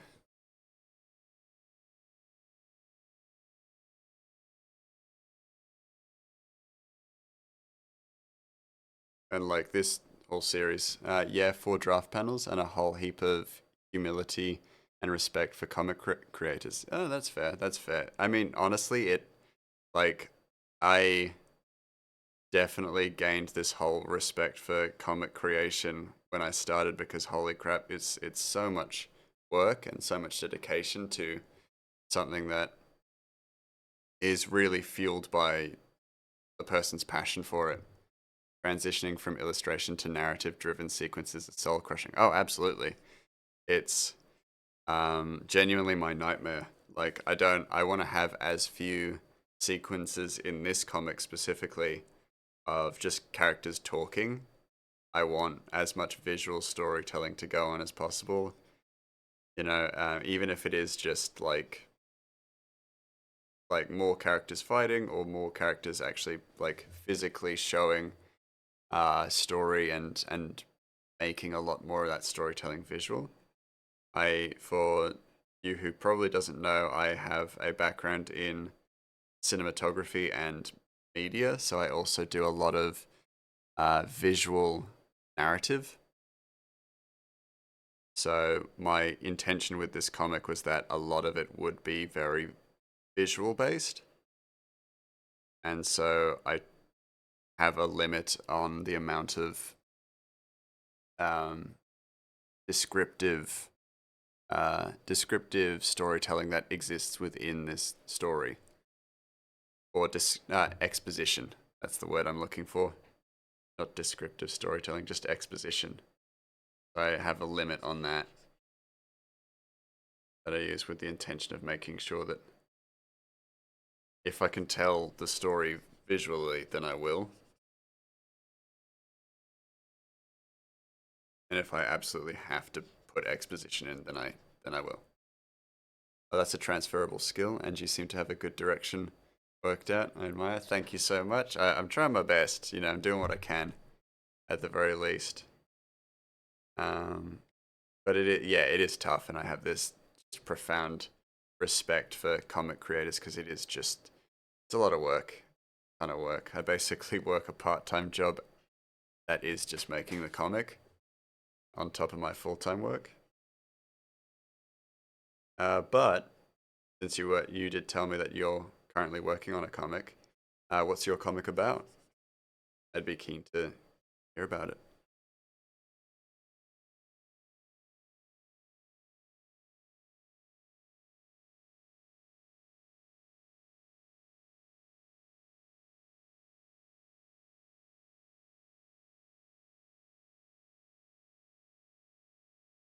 Very soft, like song. I only really noticed it just then. I was like, this is a really like gentle kind of upbeat tune. A little bit weird, but like good weird.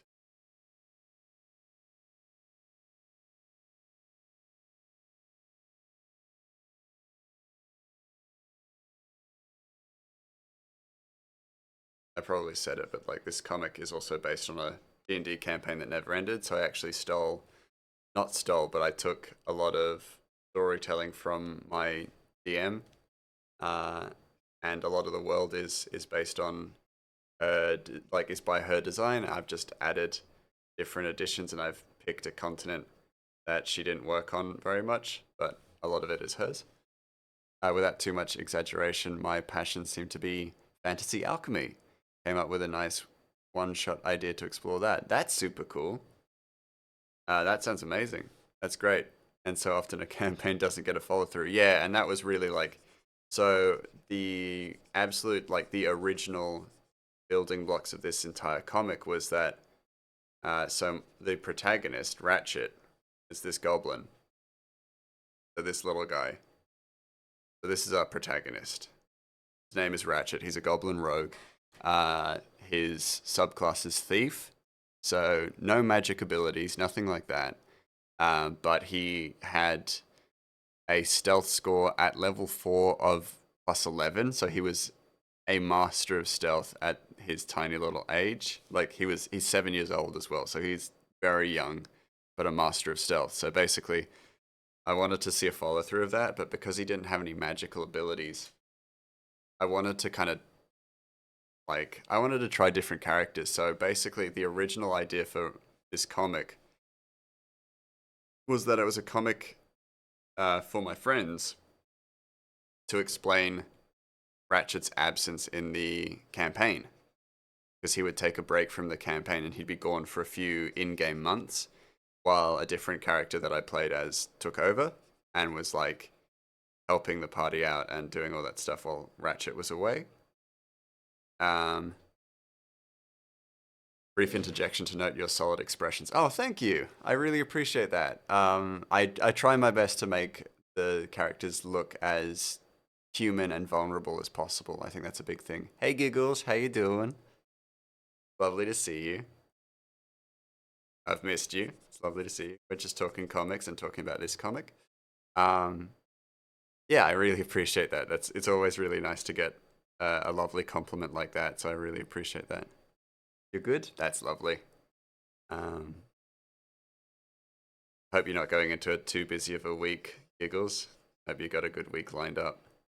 Um, so yeah, so basically, this was going to be a comic that just explained to my friends where Ratchet was, what he was doing. You have a crackling in my audio? Oh dear. That's not good. Let me do a bit of a fiddle.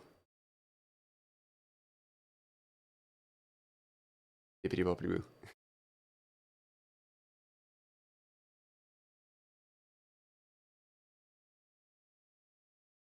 Your week is going to be hectic. It's a busy time of year. Oh, damn.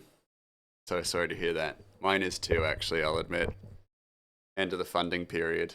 So, gonna be busy. Like, real busy.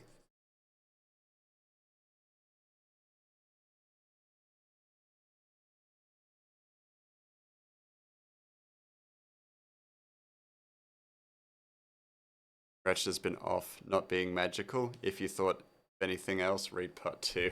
Yeah.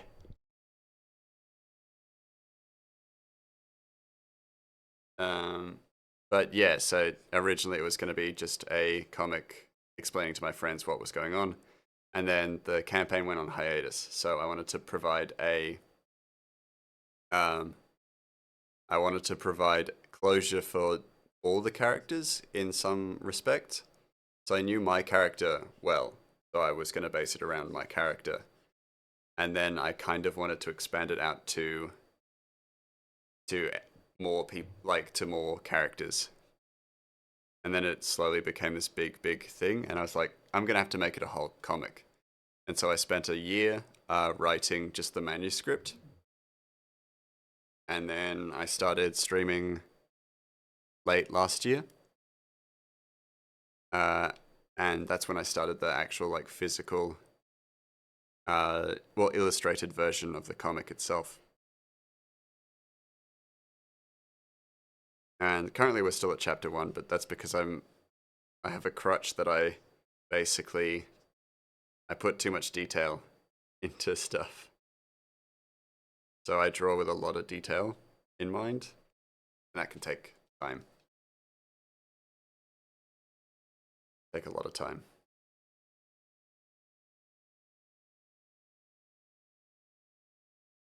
But I also know the span of the entire series, so it'll be 3 volumes that follow Ratchet. And then we'll have 2 spin-offs, one of which that follows Dogen, so Ratchet's adoptive father. This guy. Maybe this guy. But follows Ratchet's adoptive father, and then one that follows the series' villain. That I won't reveal. Not yet, anyway. But yeah, we're gonna have one spin-off series that actually follows the bad guy, which I thought would be a bit of fun. Catch myself just whirling the middle mouse button when reading comics. I try to slow down these days. That's fair. Yeah, it's a lot of like, and I fully get that as well. And what I wanted to do with this comic was to give people a lot to look at when they are just reading a panel. I wanted to build this process that people would be like, they read the panel or they read the dialogue and then look at the panel. But I bring it up right and console you if you want to lighten some details. We'll see. We'll see how things go. I'm still learning, admittedly. I'd always be down to to make it more efficient for myself, but ultimately, like, I'm in no rush to release chapters. So it'll happen, like, we'll get chapter releases when we get chapter releases, basically. Yeah, you mentioned the visual storytelling. Yeah, so a lot of, hold on. You won't see it in this page because I've got two panels for this one page. But for this one, um, a lot of the a lot of the storytelling is in the dynamic pages. So basically, you can see that Dogen and Ratchet are competing against each other to score the most bullseyes and win the carnival game. Through that, we have little bits of dialogue, but a lot of it is and expression and reaction. And so we see that this one, Ratchet misses. And that might have connotations or carry on effects, story itself, because then the next panels are Dogen looking unimpressed with Ratchet and then his face softening. So we don't get dialogue in that, but we get a lot of expression and like expressive change with these characters. And that was what I wanted more so than um, dialogue heavy storytelling. And a lot of my comic will read like that, where we might actually get maybe one whole page without dialogue at all. But it's all a lot of visual stuff. Thank you, Nightbot. We do have a Discord, and as a new person to my stream, I actually have a character creation channel in the Discord. So if you actually have a character that you would like to see in the comic itself, in a lot of the heavily populated areas, I'm actually drawing from my community and their character design contributions to actually make to fill the space with interesting and fascinating characters. Oh, thank you so much for the follow. And actually, interestingly enough, I had a end goal of 100 followers. So once we reach 100 followers, I have to fight Melania the Blade of Mikola in Elden Ring on stream. So I won't be doing that tonight, but you have solidified that I will have to fight her. So thank you for that. both like genuinely, but then also, damn you.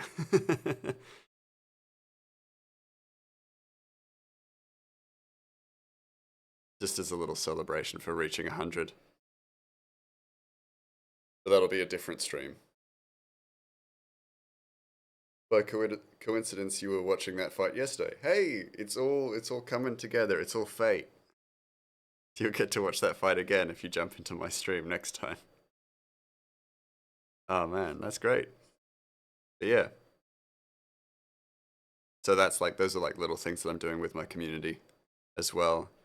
And at the end of every month, I am going to hold a stream where we work together on making stickers, and those stickers will be available in the Ko-Fi store.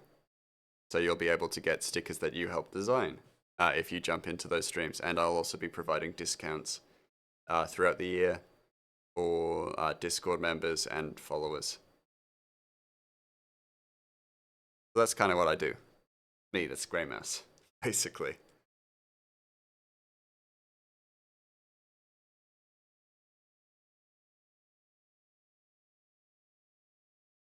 Oh, and I saved the best for last. For the first week of July, I will be streaming full time.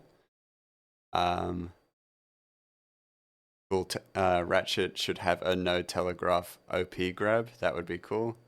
Oh, and a detachable arm. We do actually have a character in this series who has a detachable prosthetic arm. So great minds think alike. But as I was going to say, I'm actually going to be working full time on this comic in the first week of July, and that's what I've been calling Beanstalk Week. So if it's like super early or super late in the day for you right now, during that week I will be streaming from like 8 a.m. in Australia till 10 p.m. at night in Australia. So you'll be able to catch me that week, no matter when you wake up or when you tune into Twitch, which should be a lot of fun.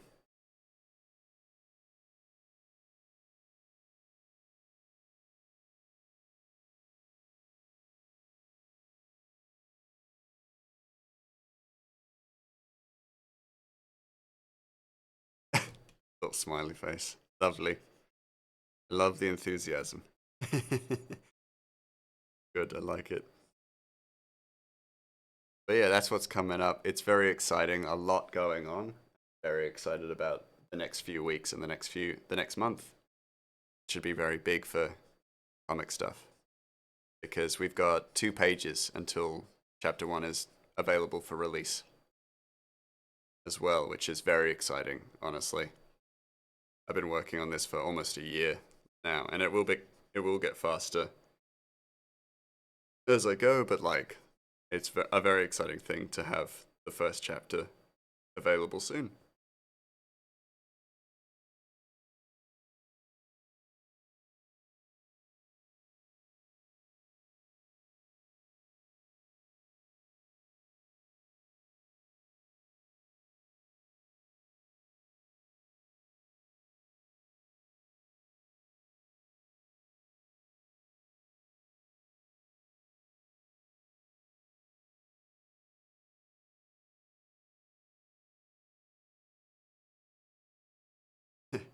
Oh, I just realized you were making a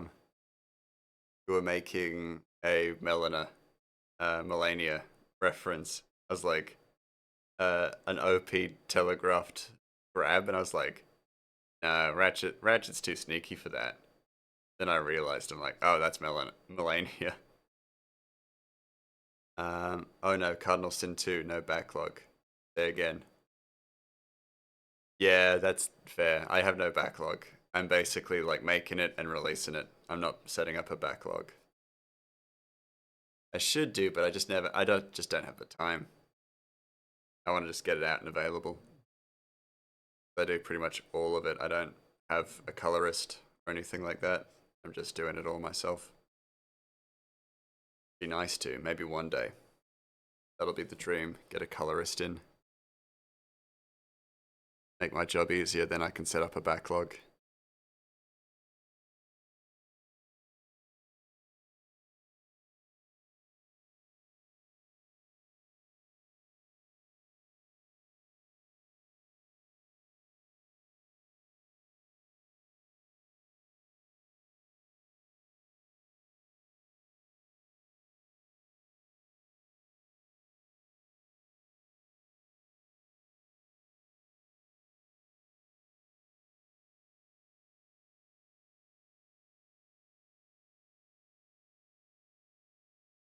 Oh, you watched one video on making webcomics, and I impart this knowledge with impunity and obviously tongue in cheek. Oh yeah, no, I get it. Like there is so much to making there is so much detail to making webcomics that it is like you get these like little pieces of advice and you're just like, really? And then once you put it into practice, it does make sense. But then for stuff like this, where basically I have no backlog, and I guess there's no easy way for me to make a backlog with just the lack of, or with the way that my process works. So it's like, that doesn't make sense. But if I did have a backlog, that would make things so much easier, I think. Anyway, I do sound gravelly. That's just my voice. Probably because I've had a long day. I'm very like, it's got a gravelly voice tonight. Probably gonna have no voice tomorrow.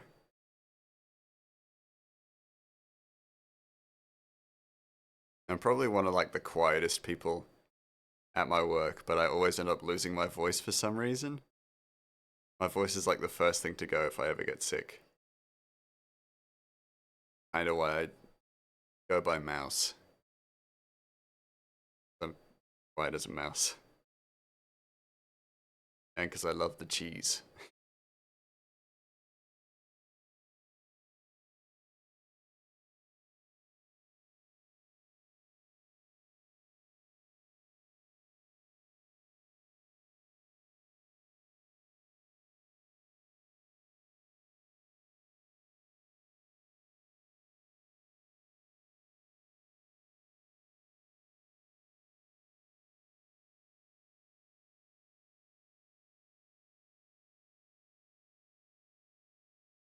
tell you what.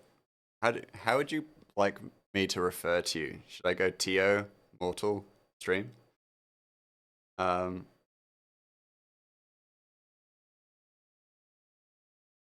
you're very curious. You can look up vocal polyps. Tio. That's a good one. Yeah. Okay. On one hand, it's fascinating human anatomy. On the other, the guy from Predator. Oh yeah. Uh, Interesting. Yeah. I might do. I got a weird little voice.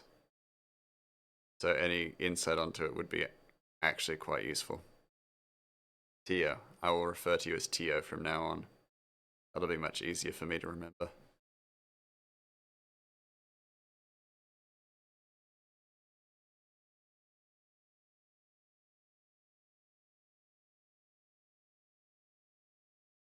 Then again, it's going to be very hard for me to forget that name. The very specific name. Which is a compliment.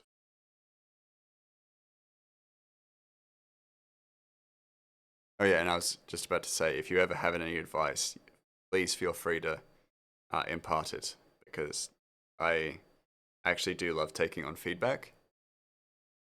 So if you ever have any advice, I'm always more than happy to take it and learn from it, because I am learning. You know, no matter how good you are at art, you're always kind of learning and taking on new advice and new uh, insights. So I'd never turn away well-meaning advice.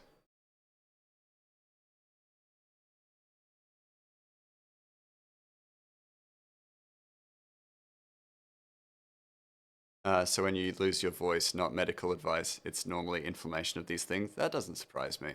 Yeah, that makes a lot of sense.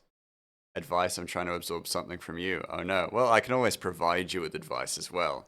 It's a community like learning opportunity, I think. Because like what I've been drawing most, if not all my life.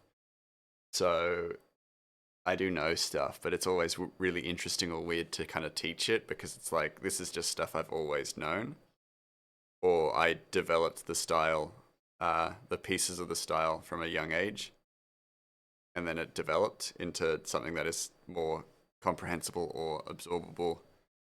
So I'm always happy to provide advice as well, but I'm kind of addicted to learning, so I always like to take people's advice as more so than I give it. That being said, if you also have any questions, I'm happy to answer them.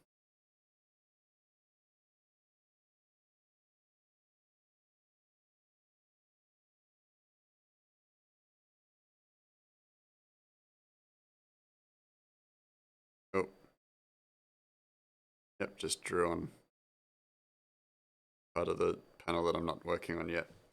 This humble one has no arts talent. No, not exaggeration, but on learning art, you're quite curious if you employ construction at all, uh, or just your feelings on construction.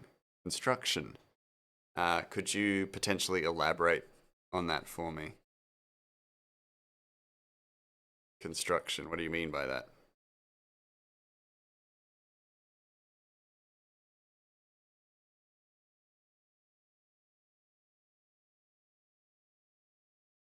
Building?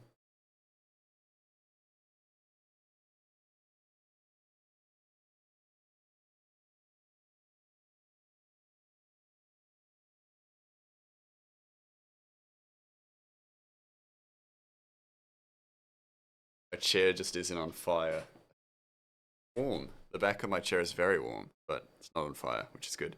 So it's simplifying shapes and positioning them relative in 3D space, like a framework or pose and character. Oh, yeah, I love that. I think it's really important, especially in a draft layer, to get like a good idea of space and position. So I've only recently picked up a reference book on anatomy and anatomy in space and area, and it is hugely important. Uh, it's tough as well. It's like really complicated. And it actually, sometimes it takes me a little while to actually get the right idea on space and perspective, but it's really important to just get right. I say as if I didn't spend maybe like 30 minutes today just like absolutely fucking up the perspective of this entire panel. But that's why it's so important, because it can be just one little thing and you just can't get it right, and then as a result the perspective is just completely off, and then as a further result everything looks wrong.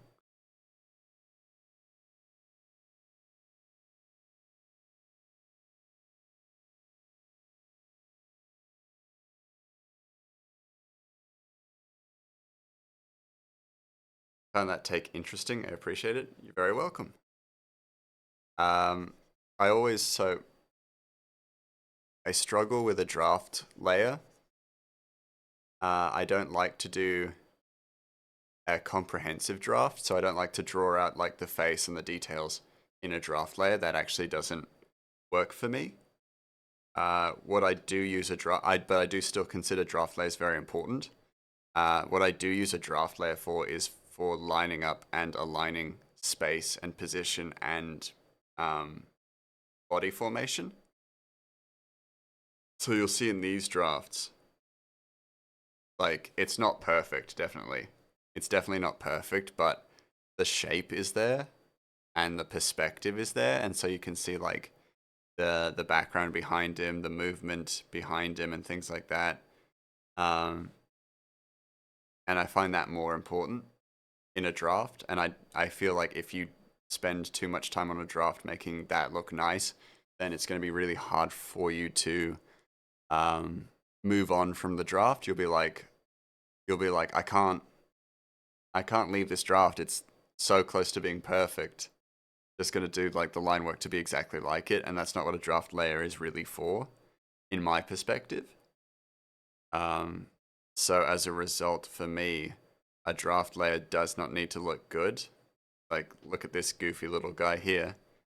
This goofy little version of Ratchet. He looks really dumb, but he's in the right position. He's in the right space. He's occupying the right kind of composition that I want for that panel, and that's all I want for the draft layer, basically.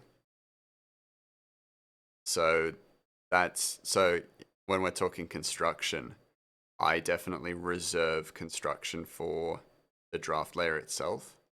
So I think it's immensely important to make sure that you have the right space and perspective on a panel, especially if you're working on a comic. Um, but that's draft layer stuff. I think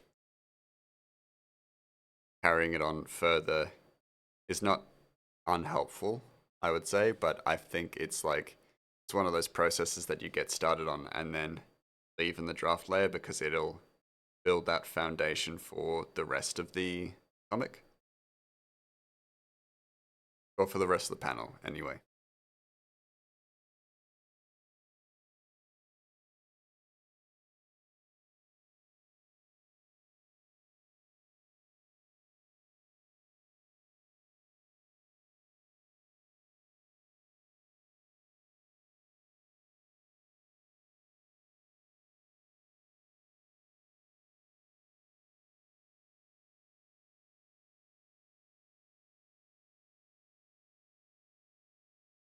Sorry, I'll just mute it to sneeze.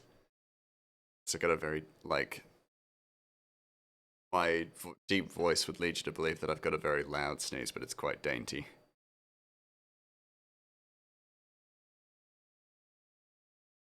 So I mute so that you guys don't have to hear it and giggle at me, because I sneeze like a little princess. Well, that's a bad thing, of course. Yeah, and then shit myself, yeah. Or just fart. You also come to know, Tia, in this stream, we do joke about shitting our pants a lot. Sorry, but it is just how it is. The humour that we derive here. Partly from being Australian, partly from just being cursed as a human being. Or a mouse, admittedly.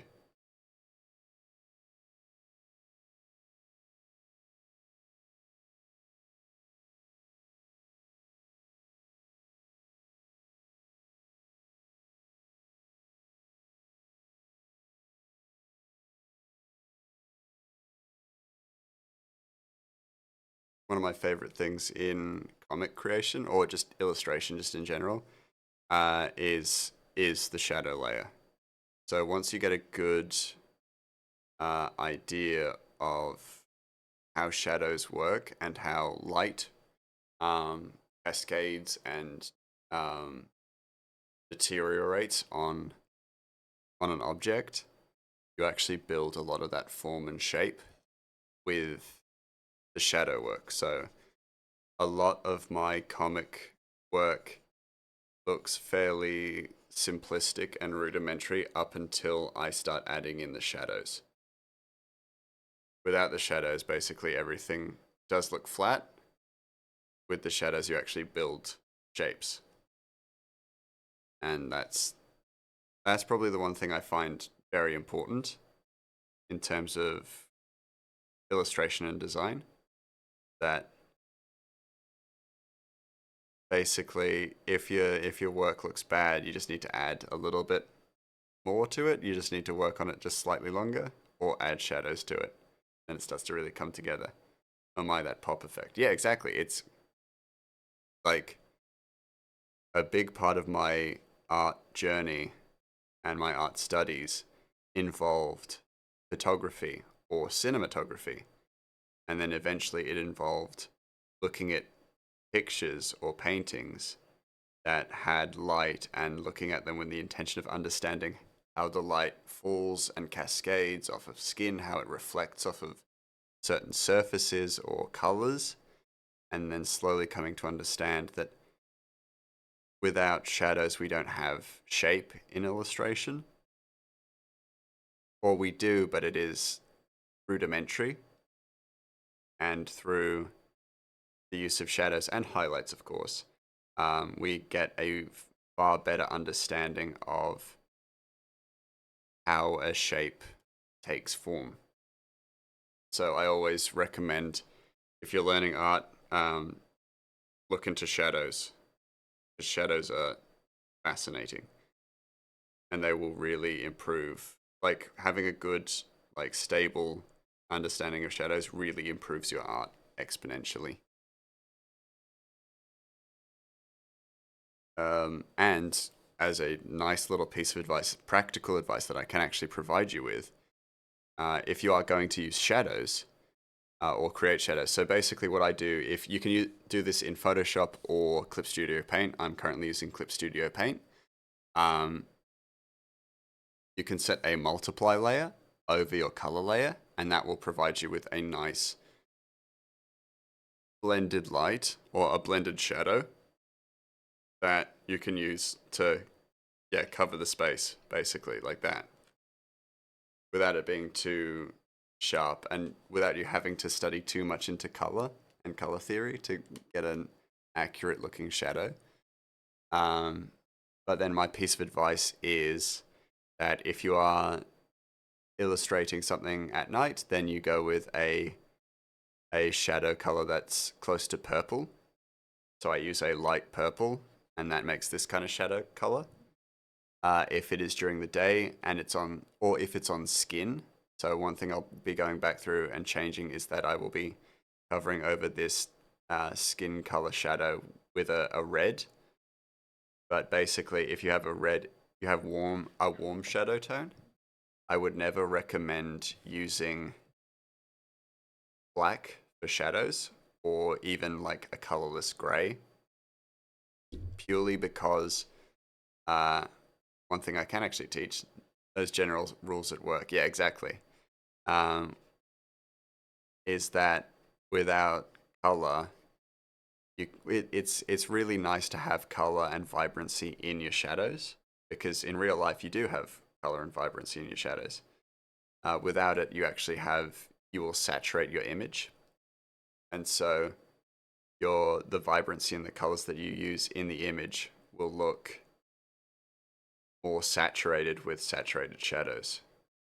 With colorful shadows, you actually get a lot of that color back, and you actually can bounce it a lot more, and it actually comes out more vivid, more vibrant. That's what we want. We always want a little bit more vibrancy. Um, and this isn't a rule, but this is one thing I do quite consistently, or one thing I avoid quite consistently. I actually do my best to actually avoid using a colorless value. So blacks, grays, and whites, I actually do my best to try and avoid those shades in my illustrations just because I want color and I want color seeped into everything. So like the grays of Dogen's hair is actually a very light blue, and then the whites of his eyes are also a very light blue, as opposed to being just white. But then with the shadows and then being put next to skin color or brown, it makes it look lighter, which is a very interesting thing. But also a very good idea to learn color theory too, because holy fuck is it complicated at first, but it will make your life so much easier in the long run.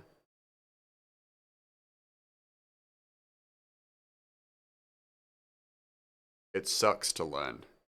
It's like, it's fucking confusing at first. And when you're learning about chroma, value, which are the same thing, but chroma and hue, it's really annoying. Oh yeah, bemoaning color theory. Yeah, it's a fucking nightmare, but it's really useful and it'll make your life so much easier once you do understand it.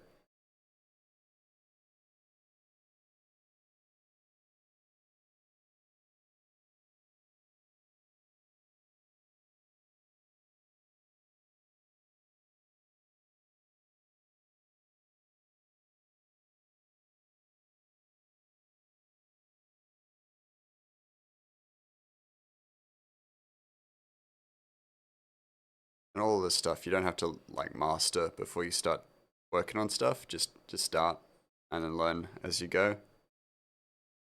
That always helps. Sage advice, and I try to keep open about how to internalize it. Yeah.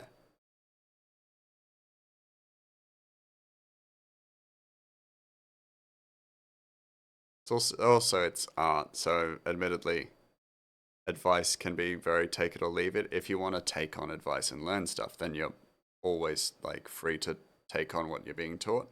But then also you develop a style by breaking from the mold a little bit and then jumping back to the mold, learning anatomy, understanding anatomy, and then maybe not like consciously skewing the anatomy of your characters and your images just a bit to test things out.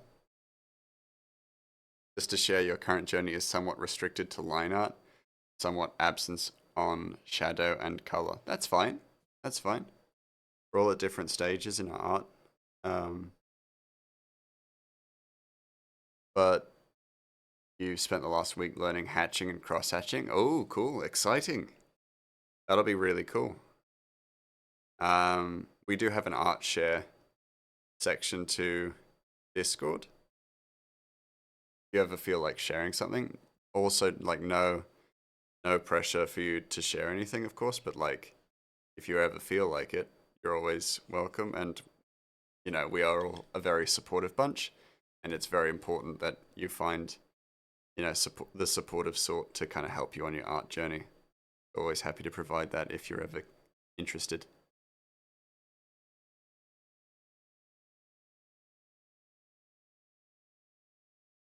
I think that's the last of the. It's not. I was gonna say I think that's the last of the shadows. It's not. I also think there's a little bit of line work to fix up.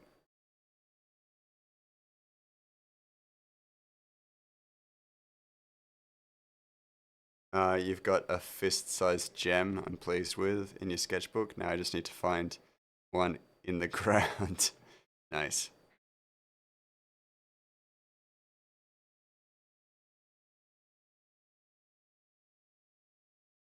That's good. Actually, that would be a really good practice as well, because another thing that I've learnt about or learnt very late in my art journey, but then helped really practicalize shadows and stuff, is planes. So flat planes that form surfaces for light to bounce off of or um, dissolve from. And a gem would make a really good practice study for that because it's those are flat planes. Nice. I think. Oh wait, no, it's mostly done. Need to fill in that space, shadow, and then be almost ready to go.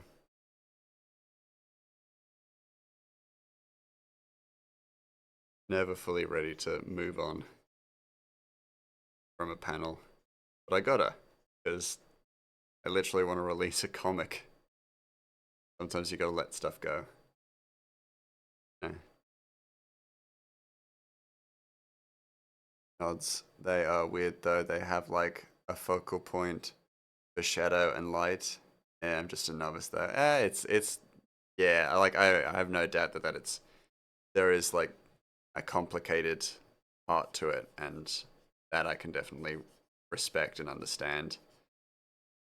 There is always like a point in the illustration like and study journey where it's just like, how the hell do I actually make this look a way that I'm happy with? Even if it's good, you might not be perfectly like happy with. It happens, you know, it's art. And I mean, even if you've been studying art for years and years, you'll still feel like a novice. That's just the imposter syndrome. Just got to keep practicing, and then you'll get there. That feeling will never go, but like, you know, raise his fist, nature, nature. How you smite me? Yeah, pretty much. There's always going to be something that you like want to draw, and then you go like, oh shit, I didn't draw that properly, and then you kind of like you feel stuck for a little bit. It happens. Happens all the time.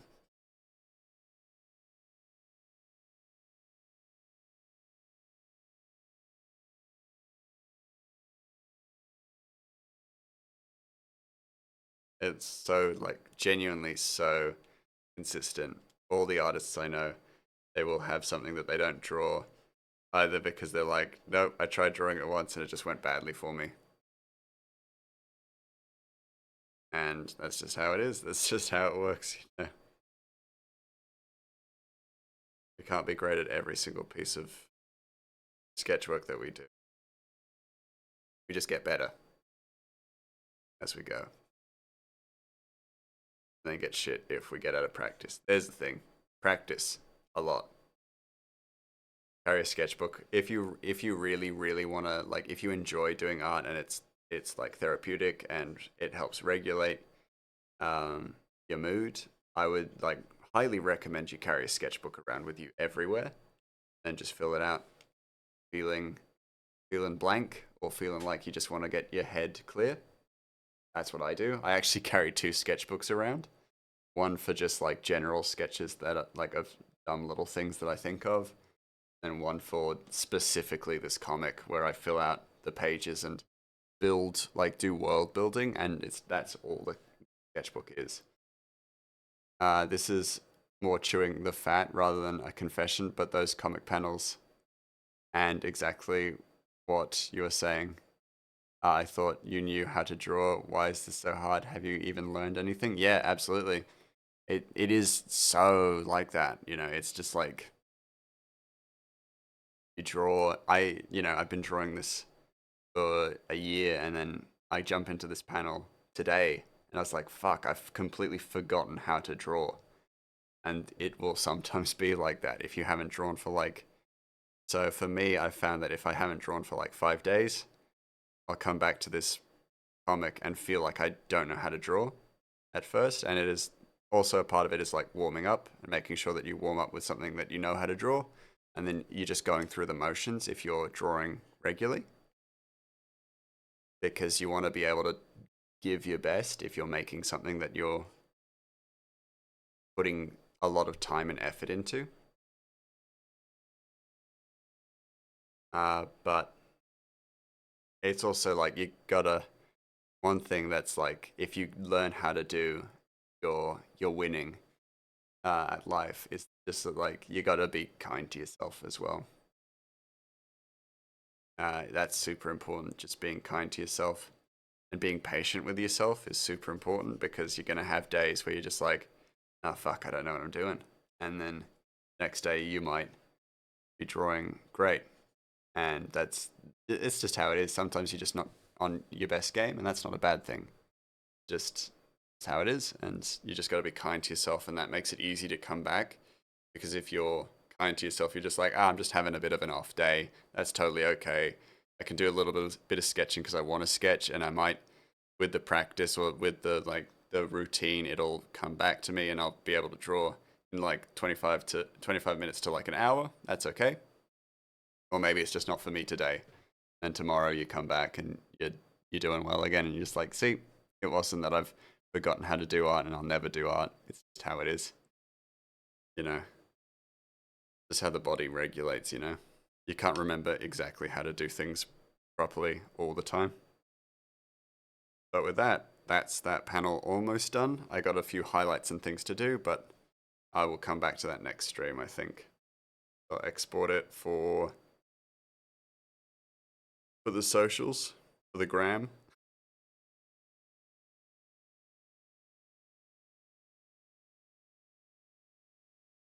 And then we'll raid out. We'll raid out to one of my mates, another artist, I think. But you can get a bit of insight into some real pros. Mindset is surely an integral part of art. Again, just appreciate the candid advice. I am very honest. I will give 100% like honesty when it comes to art and learning art. I genuinely, the art that I love most of all is people who have been trying to grow and learn. That's my favorite art. I love seeing that. I will never turn down an opportunity to check out someone's progress. And one of the like growing up as an artist, one of the worst things you hear is, this is great, but, and that can really, even though there is a compliment at the start, it can really bring down the joy of illustrating. And also just like a little bit of background, I originally was going to take up a scholarship in art, and I found no, and at that point in time, I actually had grown to really hate doing art. So I had lost the love of it because I was surrounded by so much of like, oh, this is good, but, and a lot of this like, compliment, but then unsolicited advice that was almost more just to bring you down. So so for me personally, it's so much more important to make sure that you cultivate a love of art in people, and I'm kind of just keen to be able to do that whenever I can. So that's what I'm gonna do. So yeah, I'm always happy to be candid about art. Who's on? Ooh, Suited is on. We love Suited. She's great. But also Nev is on. We love Nev. I think I'm gonna go to Suited. She rated us, so let's rate her back. She's also doing a charity stream, so very worthwhile. Suited is also a comic artist, so a really nice opportunity for questions. She's also really good at answering questions about illustration and comic art, so definitely a good place to go.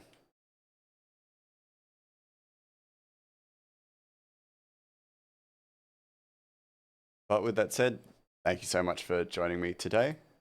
I really appreciate all the lovely chats and conversations. It was really, really lovely to meet you, Tio.